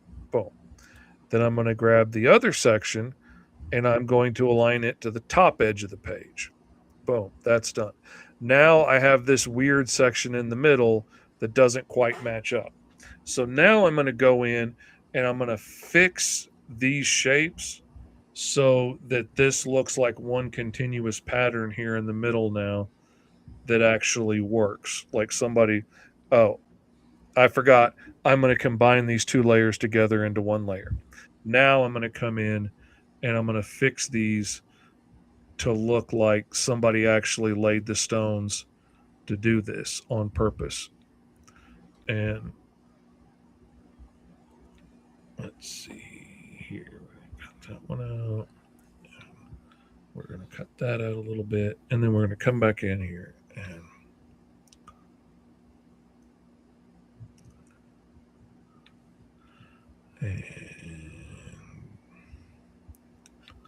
this one and here. And now we just want to make sure that we've got one nice solid line of rock pattern that goes all the way down the middle of this. And then we're going to break that up to make our repeatable edges of our pattern. And okay, that's good enough for that. And now I'm going to come through, now that this is all one layer again, because I combined it earlier. Now I'm going to come through and make my selection. And again, I'm not going to go right for the middle. I'm going to go a little off to one side just because I like the way that works better. And I'm going to cut and paste again. And so now it's in two separate layers.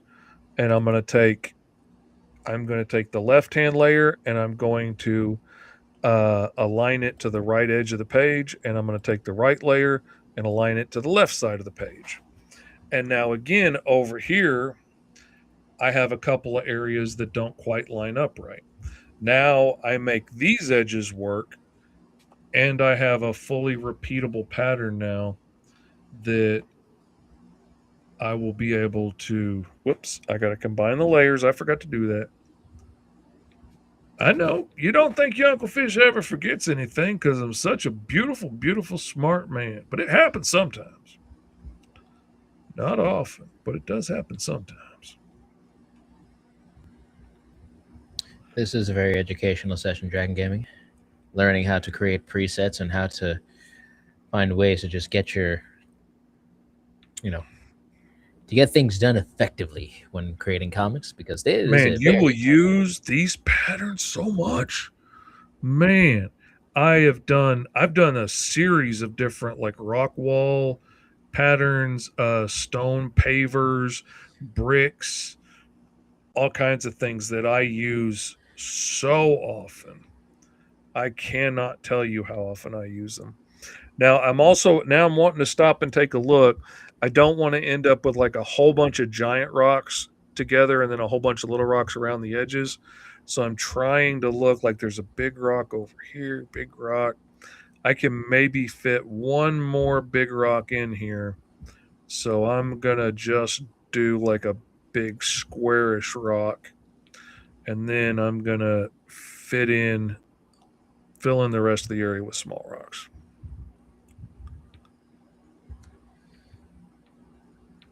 Because it's one thing I found, boy, you do not want that.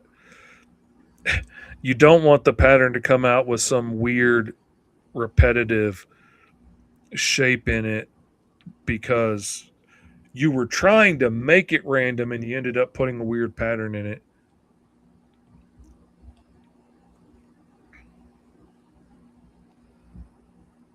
That's one reason I like looking at real pictures, because you'll see just how real random is sometimes. And sometimes there'll be a pile of little things together and then a whole bunch of big things. And that doesn't look as random as you might think random would be, but real random means that sometimes a bunch of little raindrops end up right next to each other. Now, see, I got a bunch of little patterns right there and none over here. I'm going to see how this looks as a repeatable pattern before I go too far. All right.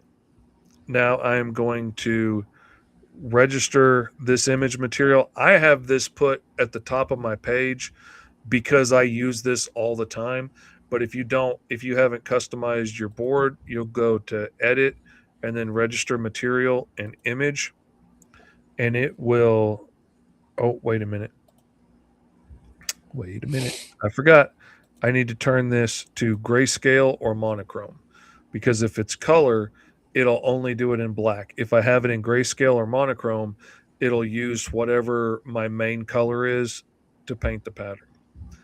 And then you go to edit and register material and image. And then it brings it up in here. And I am going to say stone repeatable, and I'm probably going to spell it wrong, but that's all right. And I'm going to click use for brush tip and paper texture and scale up and down. And then I'm going to add tiling. That looks pretty good to me in there. And then I'm going to save it in my downloads folder. And I put a bunch of folders here myself. And I'm putting it under textures and then clicking OK. And now that's the logo. That's not where I was going. Here we go. Now I can come in here and go down to downloads, and it's the last thing I put in. So I'm going to click and drag it over here onto this one. And it's doesn't need to be there. I can turn that off. Okay. So now I have this pattern there. And I'm going to move it down. And then I'm going to turn that whole layer white. And then I'm going to put a black outline on it. So I'm just drawing like the outlines of the stones. And now I can enlarge this pattern to make that stone wall as big as I want those stones to be. And the coolest part of it, is I can change this one here, the operation mode for the outside little nodes on that shape. I can change it from scale and rotate to free transform. And then I can hold shift while I click on this one and move it. And now I can put this whole shape in perspective with that wall. And I put a bit of a slant on that wall the way I had it in the thing. And there we go. And then I can click layer mask. Since I have nothing selected, if I click mask selection right now, it won't mask anything because nothing's selected. If I select mask outside selection, it will mask out everything because nothing's selected. I'm going to pick that one. And then I'm going to turn off my pencils. And with my mask layer selected, I'm going to come back in with my paint bucket tool. And I'm going to paint in this outside area here. And I'm going to wait while it gets done figuring out what it's doing. And now it has painted the rocks back in that section. And then I'm going to come back with my lasso fill tool and my transparent ink, and I'm going to block out that little section. And now that shape is still editable. And if I want to move it or change it or whatever, I absolutely still can. It's just masking that out. Nothing has been changed. Ultimately, I can duplicate that layer and come down to the layer below it. And I can move that one just a hair out of sync. And I can turn off the layer color. And boom, now I have shadows around all those rocks. I can pull this corner out a little bit and make the shadows a little bit bigger the closer it gets to camera and a little bit smaller the further away it goes. And now he looks like he's coming out of an actual stone wall. And it literally took me that long to do this live. It's worth it to make your own patterns and stuff. It's a little tricky making repeatable patterns, and you'll make a couple of mistakes along the way, but it is so worth it. 100%. Now I'm going to take a drink. You know, funnily enough, my brother was called me the other day and was talking about, like, you know, you should make a pack of like preset, you know, like, because for me, I have the building brushes that I had to make for whenever I made the unbeatables and stuff like that. And I'm actually going to pitch this out there to any of you guys out there, especially to those who have like an iPad or some variation of, you know, mobile drawing tablet. Would you guys ever want to get, say, like a pack of buildings, whether they're for sci-fi, for your classic, you know, pulp style comic book adventures? Would you, even if it was for like vehicles, do you think something like that would be beneficial to you in your comic making journey? Would you buy a pack from either one of us? Would you try to make your own? Let us know. Because Tell us in the comments. Let us know. Because my brother's like, you gotta do something with this, man. I'm like, that's very true. I should. Oh yeah, I've given a lot of stuff like that away on my Patreon, in a hope to, you know, show people that the Patreon was worthwhile, and y'all should go over there and check it out and give it a little support. But so far, it hadn't got a whole lot of attention. It's got a couple of loyal fans over there that are very generous and have really helped keep the light bill paid a couple of months. But but it didn't get as big as I was hoping it would. Especially when I was shipping out a comic book every month to people for $10 a month, and did not get the love that I thought it would. What a shame. I'd still be keeping up with it now if you support at that tier. Oh man, darn. Now if you support at that tier, you get a copy of whatever comes out.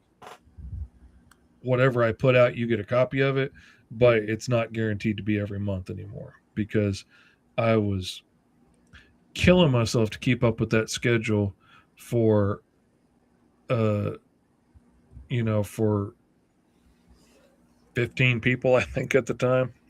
And that was too much to keep up with. All right.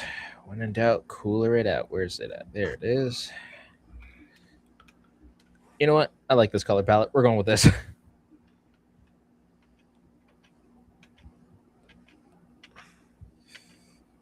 It's actually the first one, and I really like the way that this color palette works out. Very cool colors.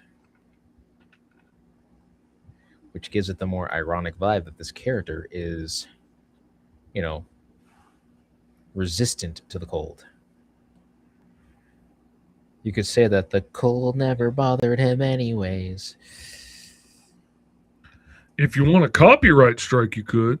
No, I mean, the cold doesn't necessarily antagonize or irritate him in any way, shape, or form. Lower temperatures never aggravated me much. Yeah. All right. There we go. Ah, yes, there we are.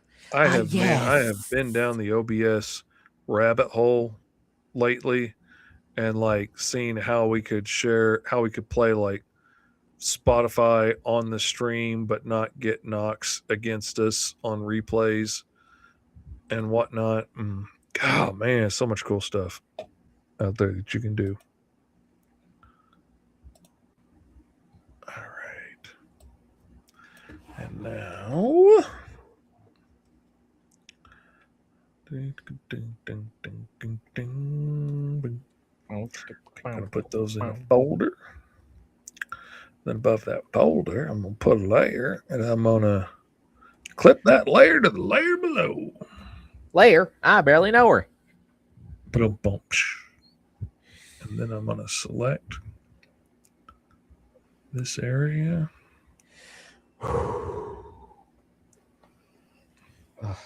Lord, my Like back is killing me. And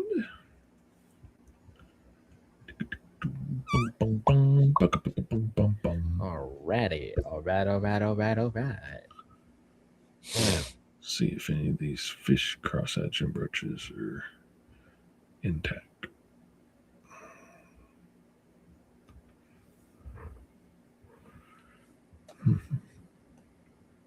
Sound fickle.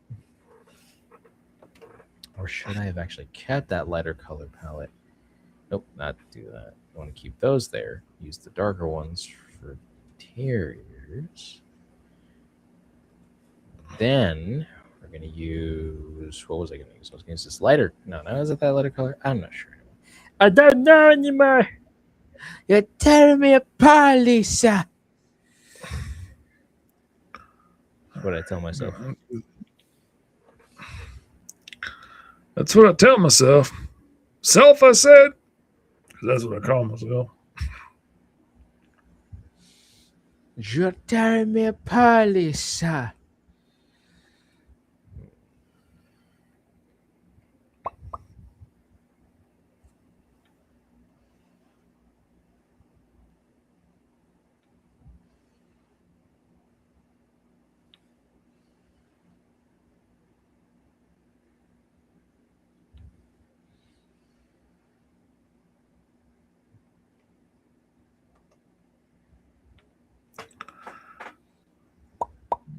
I like how this is turning ugly. I like how that rock with all the look Uncle Fit. Yeah, okay. Hey, I'm actually kind of surprised on how well this turned out for myself. Because again, I totally forgot that this character was a pilot, so I had to make sure that his outfit looked compact enough to where he could do his, martial arts using his telekinetic powers and still using his Python adjacent abilities like slithering and, being able to squeeze somebody at an intensive grip.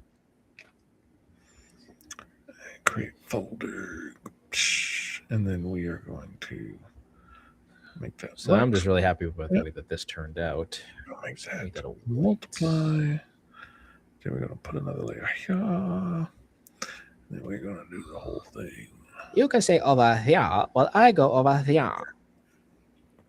No, you there, me there. Screw you guys, I'm going home. Mama coming home. Right. Whoops. We're going to make that whole thing.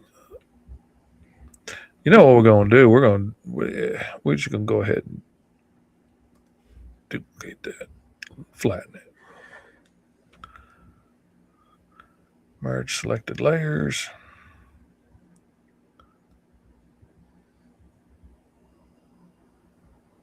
Make this a whole lot easier to handle.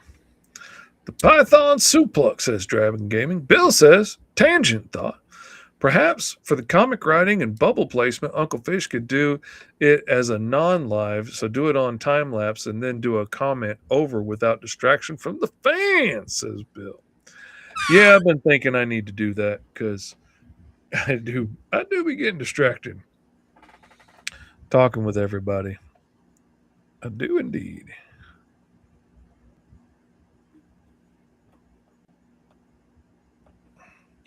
Which is another thing I want to get set up, which I can do in OBS right now because I don't have to worry about bringing anybody else in and getting it streamed to all the right places, is taking stuff directly into OBS and recording myself working on things. And it makes it real easy to do voiceovers and talk it out, doing it live, record myself doing it.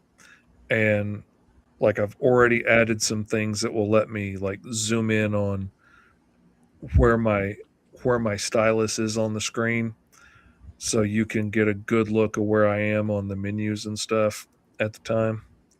And I think that will be really helpful in the future for doing a lot of those too. Bill, you have unfortunately stated the truth. You guys are a very distracting fan base. But thankfully, your distractions also cause some of the best ideas on this show. So, call it a blessed curse. It's awesome that they enjoy it enough to be distracting. This is also true. Not just be like, yeah, been there, done that, seen that, don't care. Okay, I think. Let me see. Does it check all the boxes? Now, not every design has to check all the boxes. It would be nice if it did, but it don't got to. But if it was gonna, it'd be nice. All right, let me see. Visually speaking, I think it kind of fits the bill, being part of the Far East. Looks like a soldier, still manages to still kind of remain like a sidekick kind of build. I could see like the other design that I had here. I could have seen I could see this definitely being more of the, what's it called? I could definitely see this being like the more, like this would be the Batman. The guy that I have is like the Robin, in particular, like Dick Grayson kind of stepping up, trying to take on that mantle, but he still is his own kind of character. The Python abilities, I can definitely see like him having intensive strength to kind of like, again, really squeeze out his enemies. Telekinesis would definitely be, it would have to be shown more than some powers are really hard to really like to emulate, you know, visually. Like you have to show them off like on an action pose. But if you're doing a design, that's one thing. And for me, I was designing a character and I really like the way that this design came out.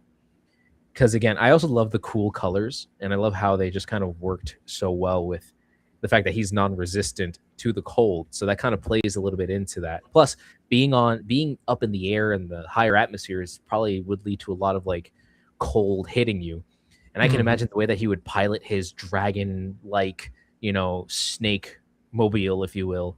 Like, yeah, sure, you need the gunpowder at first to kind of help build up, and I can see him like sitting in a meditative pose, like meditating, and then all of a sudden like it floats and it has like such it has like this level of magical whimsy and awe inspiration where it's like, oh my god, it's the mythic dragon, it's going to help us all.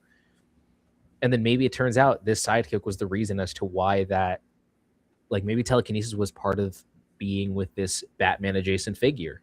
And now, like, he has to find someone else to help keep this snake mobile up in the air while he goes in piloting and triggering all the different kinds of weaponry that's inside of it. That could be a really interesting, like, that could be so interesting story wise, or like just to see that in action. It's like, I am able to keep it in the air for now. You, it's like silver scale. I need you to traverse throughout the snake mobile. I need you to trigger all the cannons.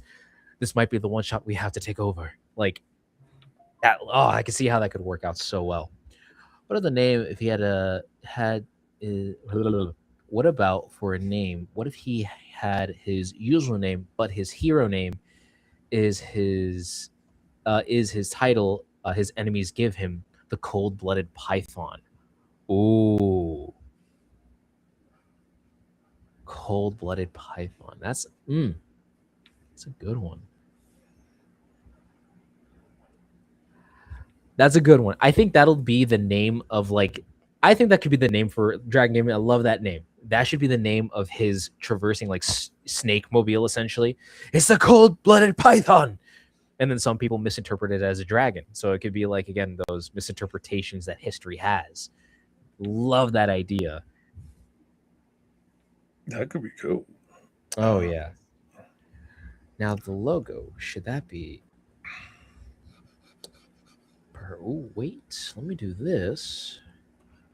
Just to kind of keep it surrounded.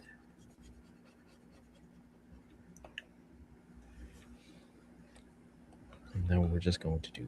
Oh, not that. Gonna turn that reference layer off. Go a little bit more in there. All right, let's grab the color. So I only got to mask off the one. Just gonna do a quick little Gaussian blur. About 2% should do. And I love me some Gaussian blur. Don't we love it? I did one comic, Night Watch. I used it a lot to like blur the backgrounds and stuff when it got far enough away. And it was a little much. I wouldn't want to use it in every book, but it was really cool in that one, especially when a lot of their fighting took place in like the steel beams of a skyscraper under construction. So to have like the steel beams and everything in focus and then the city beyond that out of focus and just a bunch of blurry lights and stuff was really a cool effect. I was really proud of the way that came out. This was the logo for this is definitely interesting, given how I tried combining the yin and yang and also the snake biting its own tail. You know what? Maybe I could still find a way to combine both of those elements by simply taking the head of this snake, cutting it off.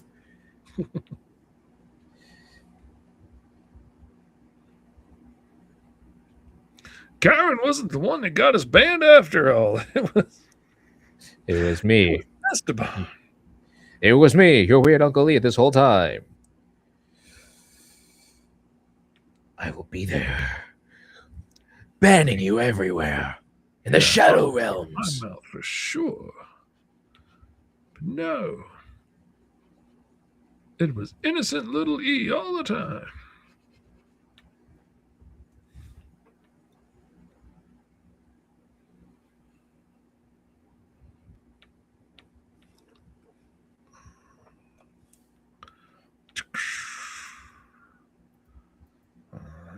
Let's see.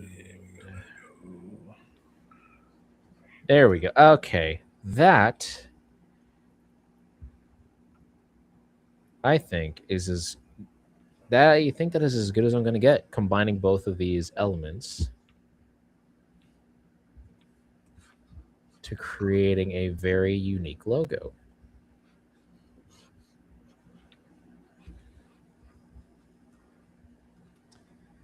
Oh my gosh, I can imagine. Aurora Boreas snake with yin and yang. Neat idea, Uncle Lee. That is as good as I was going to get it to look.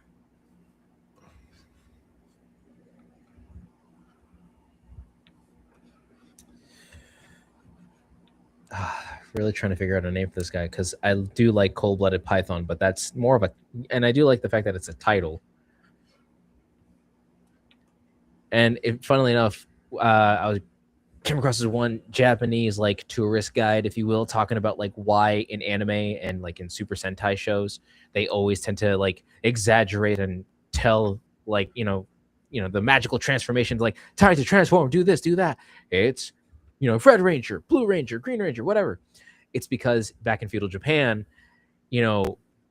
before battle ever begun, the like higher up, the person who's like doing, either invading the nation, part of the world, the nation, whatever, they would actually discuss who they are. So that way people are like, oh, that's who ended up kind of, laying waste to our part of this, to a part of Japan here or there or whatever. So that was actually really interesting to learn that. So like I can imagine he goes like, I happen to be far from the east, for I am the cold-blooded python, as a title, and enemies viewing him that would be very. It's an interesting concept, I will say. And you get paid more for the bigger people that you took down as a freelancer. So if you wait and let the dude rattle long enough and give you a long enough name and enough accomplishments, then you could get paid better when you go to get the bounty for having taken him out if you win the fight. So it pays to wait and let them prattle on and give you their full name before attacking. Where myself is like, why don't you just attack while they're yapping? They're not doing nothing right now. And that always kind of bothered me in anime. But now knowing that there's a purpose behind it, whether I would have stuck to that or not, and I wouldn't have, I would have jumped the gun and not got paid. But that's me. That's And why plus, I didn't depending on make who you my living kill, as a samurai. I draw comic books instead.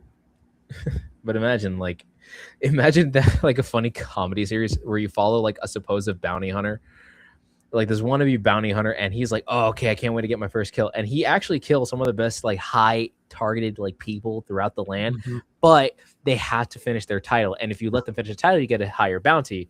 But because they don't really tell you who the person is, like maybe the agency's like, you have to take this person out, and like they'll basically is like, we'll pay you, when the job is done. And if or they like end up, take out this superhero and take out the Flash, and then you come back with the head of some random redhead dude, and they're like, yeah, he's a scientist, he works for the cops. What makes you think that's the Flash? What proof do you have? Well, he had this suit in the ring, I swear. You could have got that suit from anywhere. Shows how it goes in the ring. I don't know how to put it back in the ring. I know this dude was the Flash. He pulled the suit out. I took his head off. How do we know that? I'm not paying you more than $50 for just some redheaded scientist dude. Nah, ain't nothing. You're not getting the bounty for the Flash just because you brought in some stranger. That. How are you going to prove that? That could be an interesting set of problems right there. I have a story that I've been wanting to do for a while about a group of villains who make their living hunting superheroes. And if you can't beat super good guy dude and you're tired of beating your head against the wall, you call the night shift and they come in and they study him for, weeks or months or however long it takes, learn all of his patterns, learn all of his bonuses and weaknesses, and then they set a trap for him. And with the combination of people that they have, there's like a Batman style tactician, there's a flyer that can drop bombs and stuff and attack quickly and get away, there's a big There's this chick Ebony who's got like stone skin like the Thing. Um, there's several different characters. Oh, there's one dude that goes intangible and stuff, the ghost that can get you out of nowhere.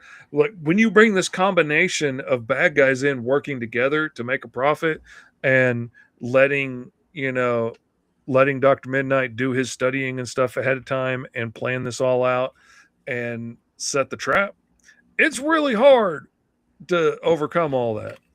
And they do their job well. I would love to do a book about them. I just don't know what the ultimate point of the story would be, other than I've always wanted to do a book from the villain's point of view, but I don't want to do a book that is just the villains winning all the time and, look how good they are at doing evil and you can do it too. I don't want to do that book, but Now, I here's don't know what I the think. story is of it yet.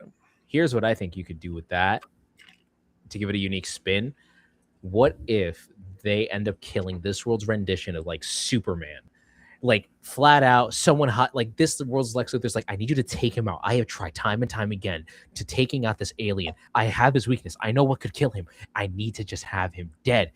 This team goes in, they kill out the Superman, not realizing that little did they know after killing him, a universal threat that only this rendition of Superman can stop is now like starting to invade Earth, and now it's up to these tactical villains that take out superheroes. Now they're like, oh crap, we now have to be the ones to save the world after killing the world's greatest hero. That could take a really unique spin. Again, it's kind of like I guess like Lego DC supervillains, where they basically had to fight off like the mains villains like Joker or whatever. They basically had to team up and fight off the crime syndicate, which is like the Justice League, but if they were evil. Again, that was based off the Lego game. So imagine something similar to that, where like you do have this tactical team that does take out heroes one by one. They finally kill this world's rendition of Superman, only then for his type of threat to come in and essentially lay waste to the world. Now it's up to these villains to kind of help save the world, since they're the ones responsible for taking out its savior. Deadpool says they would ultimately tip the scales and jeopardize the planet as a whole. Oh, absolutely. And what happened when they get stiffed on their payment by the original villains? Oh, yeah, that's not going to go well, because I don't care who you are. If you couldn't take out your arch nemesis on your own after all these years, and then you hire these guys that can, and you stiff them on their payment, they're going to take you out. Like that's not going to go well for you at all. That could be a really interesting story right there in itself. Doc Seismic thinks he can get away with not paying me. I'll show him. That could be really cool. I like that idea. I like that idea a lot. Or it definitely would be consequences have or actions have consequences kind of a story. Like, yeah, you did get hired to essentially kill this world's rendition of Superman. Now your consequences, you have to now officially try to fight off his villains, knowing that he's the only one capable enough to, take on such a threat. I think another interesting aspect would definitely be like, which heroes do they always get commissioned to kill, but they don't, knowing that they're the only ones that could take out a threat like that? That it would be a really interesting story. Like, who would you not? Who would be your no-go? Like, if you're a hitman, who would your no-go be? Like, would it be women and children? Would it be religious figures? Would it be people that you don't think are bad people? Like the Punisher is supposedly only taking out bad people, so he feels fine with that. What if it's a school teacher or something, that volunteers at a soup kitchen on the weekend, and you don't have any proof anywhere that he does anything bad? You don't even have proof he's ever cheated on his taxes, but somebody's willing to pay you $10 million to take him out. That could be an interesting interesting bit of story there. Um, I originally, my idea was we were going to. It was going to be in the world of Five Star that I illustrate, and they were going to be from another dimension, and they've been dimension hopping and taking out Five Stars across the multiverse, and then they came to the Freestyle Comics universe and face off against our Five Star, and and of course he's got to win with help from his friends and whatnot. But the idea that like you would see them get to take out a couple of other versions of Five Star from other dimensions and then come to this world and hunt him down, and they already know all his patterns, they know his backstory and stuff. They're just looking to figure out what's different about this one as opposed to the other ones, and go from there. But I like the idea, who would we not take out? That's interesting too. Like, yeah, I'll take Batman out in a second, but I'm not taking out Superman because there's just some things that he's got to be there to solve. Or like, for instance, the Rogues, they don't ever kill a Flash. They'll try to stop him, apprehend him. They'll thwart, the Flash from trying to thwart, themselves or whatever, but they won't ever kill a speedster because of their ties to the Speed Force, the universe, and multiverse at large. So it's like, we don't kill the Flash. We'll try to stop him, make him screw up, and we get away. But we don't kill a speedster, because then that's also like, every other hero is going to also come after you, type of, in that kind of way. Well, yeah, and Flash is such a good guy. Everybody's going to come after you if you did something to him. Like, that's not something you just walk away from super easy.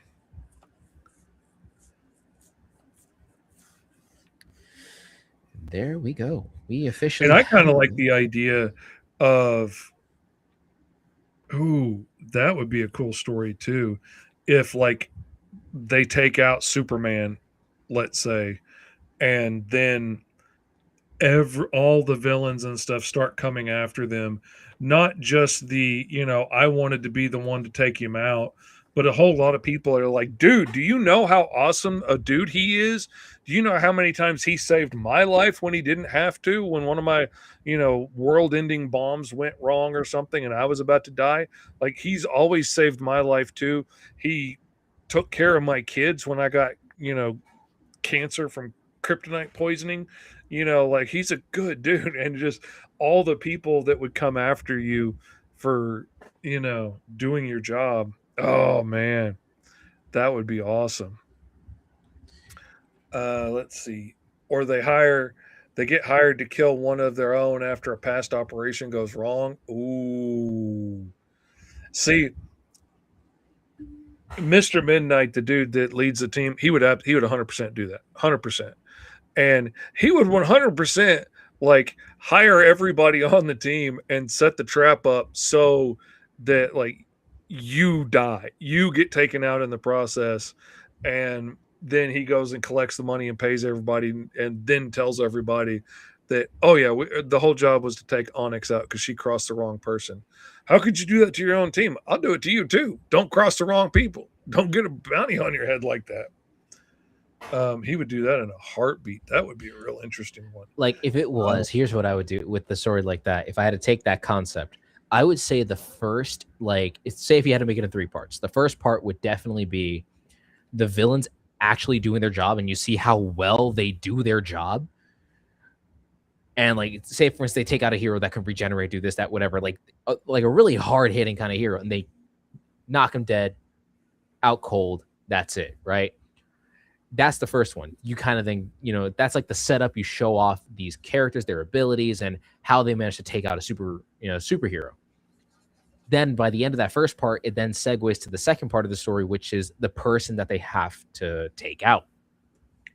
And in this case, it could be this world's rendition of like either a Superboy or, like not a high tier, not a low tier. It's not like a Superman, but not a Batman either. You know what I mean? Like, we'll say it's something along the lines of like what's a good hero example here? Let's say someone like the Hulk, if you will. Someone like him, one that could definitely take out a good chunk of like threats due to his strength, but also like you could replace him with another strength-based kind of hero. And then say that they, go about it, do what they got to do. That's where then you can do the whole like cross the line situation, establishing the threat of like, oh, this is what happens if you do cross the line, because nobody ever questioned it until that one mission in particular. So then obviously they take him out with success, and then of course they get like another commission, which is of course to kill this world's rendition of Superman, which is like a total no-go. But if they like deny it, then they have to. I don't know. It could end with them all dying at the end of the story because, they decide to deny a type of, compensated kill. Who knows? I don't know. I'm just thinking. There's a storyline where Superman can shot with the kryptonite bullet. Now my idea is that they should make that a movie and have Martian Manhunter investigate who shot Superman. That could be interesting. That would be a very interesting story.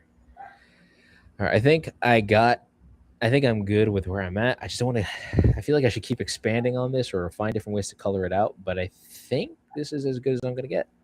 And it's funny how we both decided to go with cool colors for the character's design.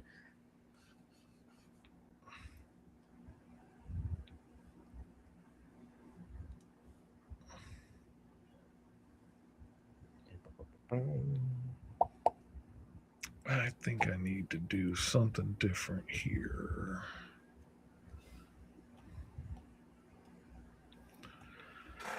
Okay, I am going to right click and make a new correction layer, and then I'm going to go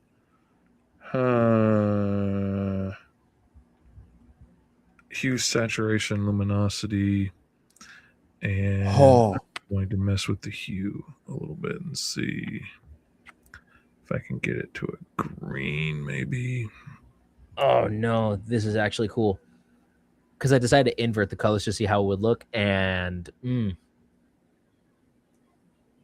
how dare I do that? That makes them stand out a little bit more. Oh, that looks so cool.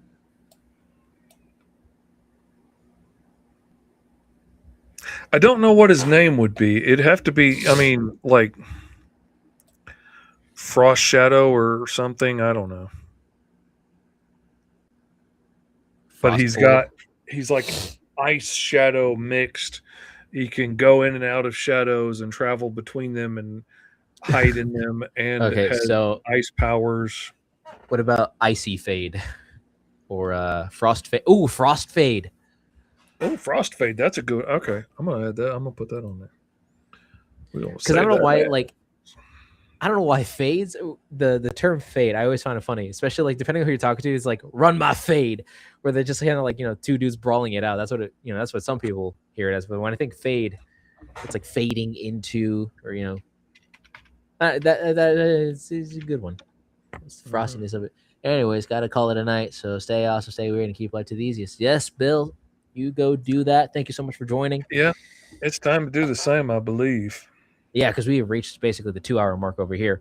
So here is our official. Now, for me, I have two different renditions. I got the summertime warm vibe, suit for my guy over here, and then I inverted it. So we have the cool colors, and then we got the warm colors.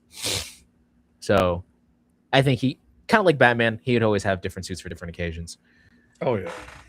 100%. Outside of that, though, I am really proud of the way that this image came out. I love this whole suit concept. And again, if I made like a one-shot, like a little comic about this dude and seeing his powers in action, that would be really awesome. Because again, for me, I always want to go for design. But yeah, I'm yapping too much. Thank you guys so much for joining this session on Roll for Hero. Glad that we were able to test out the brand new lists and the new tables and stuff like that. So again, you guys are getting nothing more than a small taste of what is actually going to be in the brand spanking new Roll for Hero handbook. And again, can't wait to have these things shipped off to you guys and to have them into your hands and getting to see the awesome creations and awesome ideas that are going to come to life. Outside of that, we're going to be ending our amazing session here. So to my fellow weirdos out there, make sure to follow these 3 simple rules. Make sure to stay awesome, make sure to stay weird, and to keep life to the easiest. And always remember that art inspires all, but you can inspire more. But until then, everybody, stay ultra. Make sure I'm on the button. There we go. Roll you know. And even if you were to have like a prompt of 10 different things, right? Like say if you had one prompt of like, oh, like here's 10 different personality traits, here's 10 different superpowers, here's 10 different drawbacks.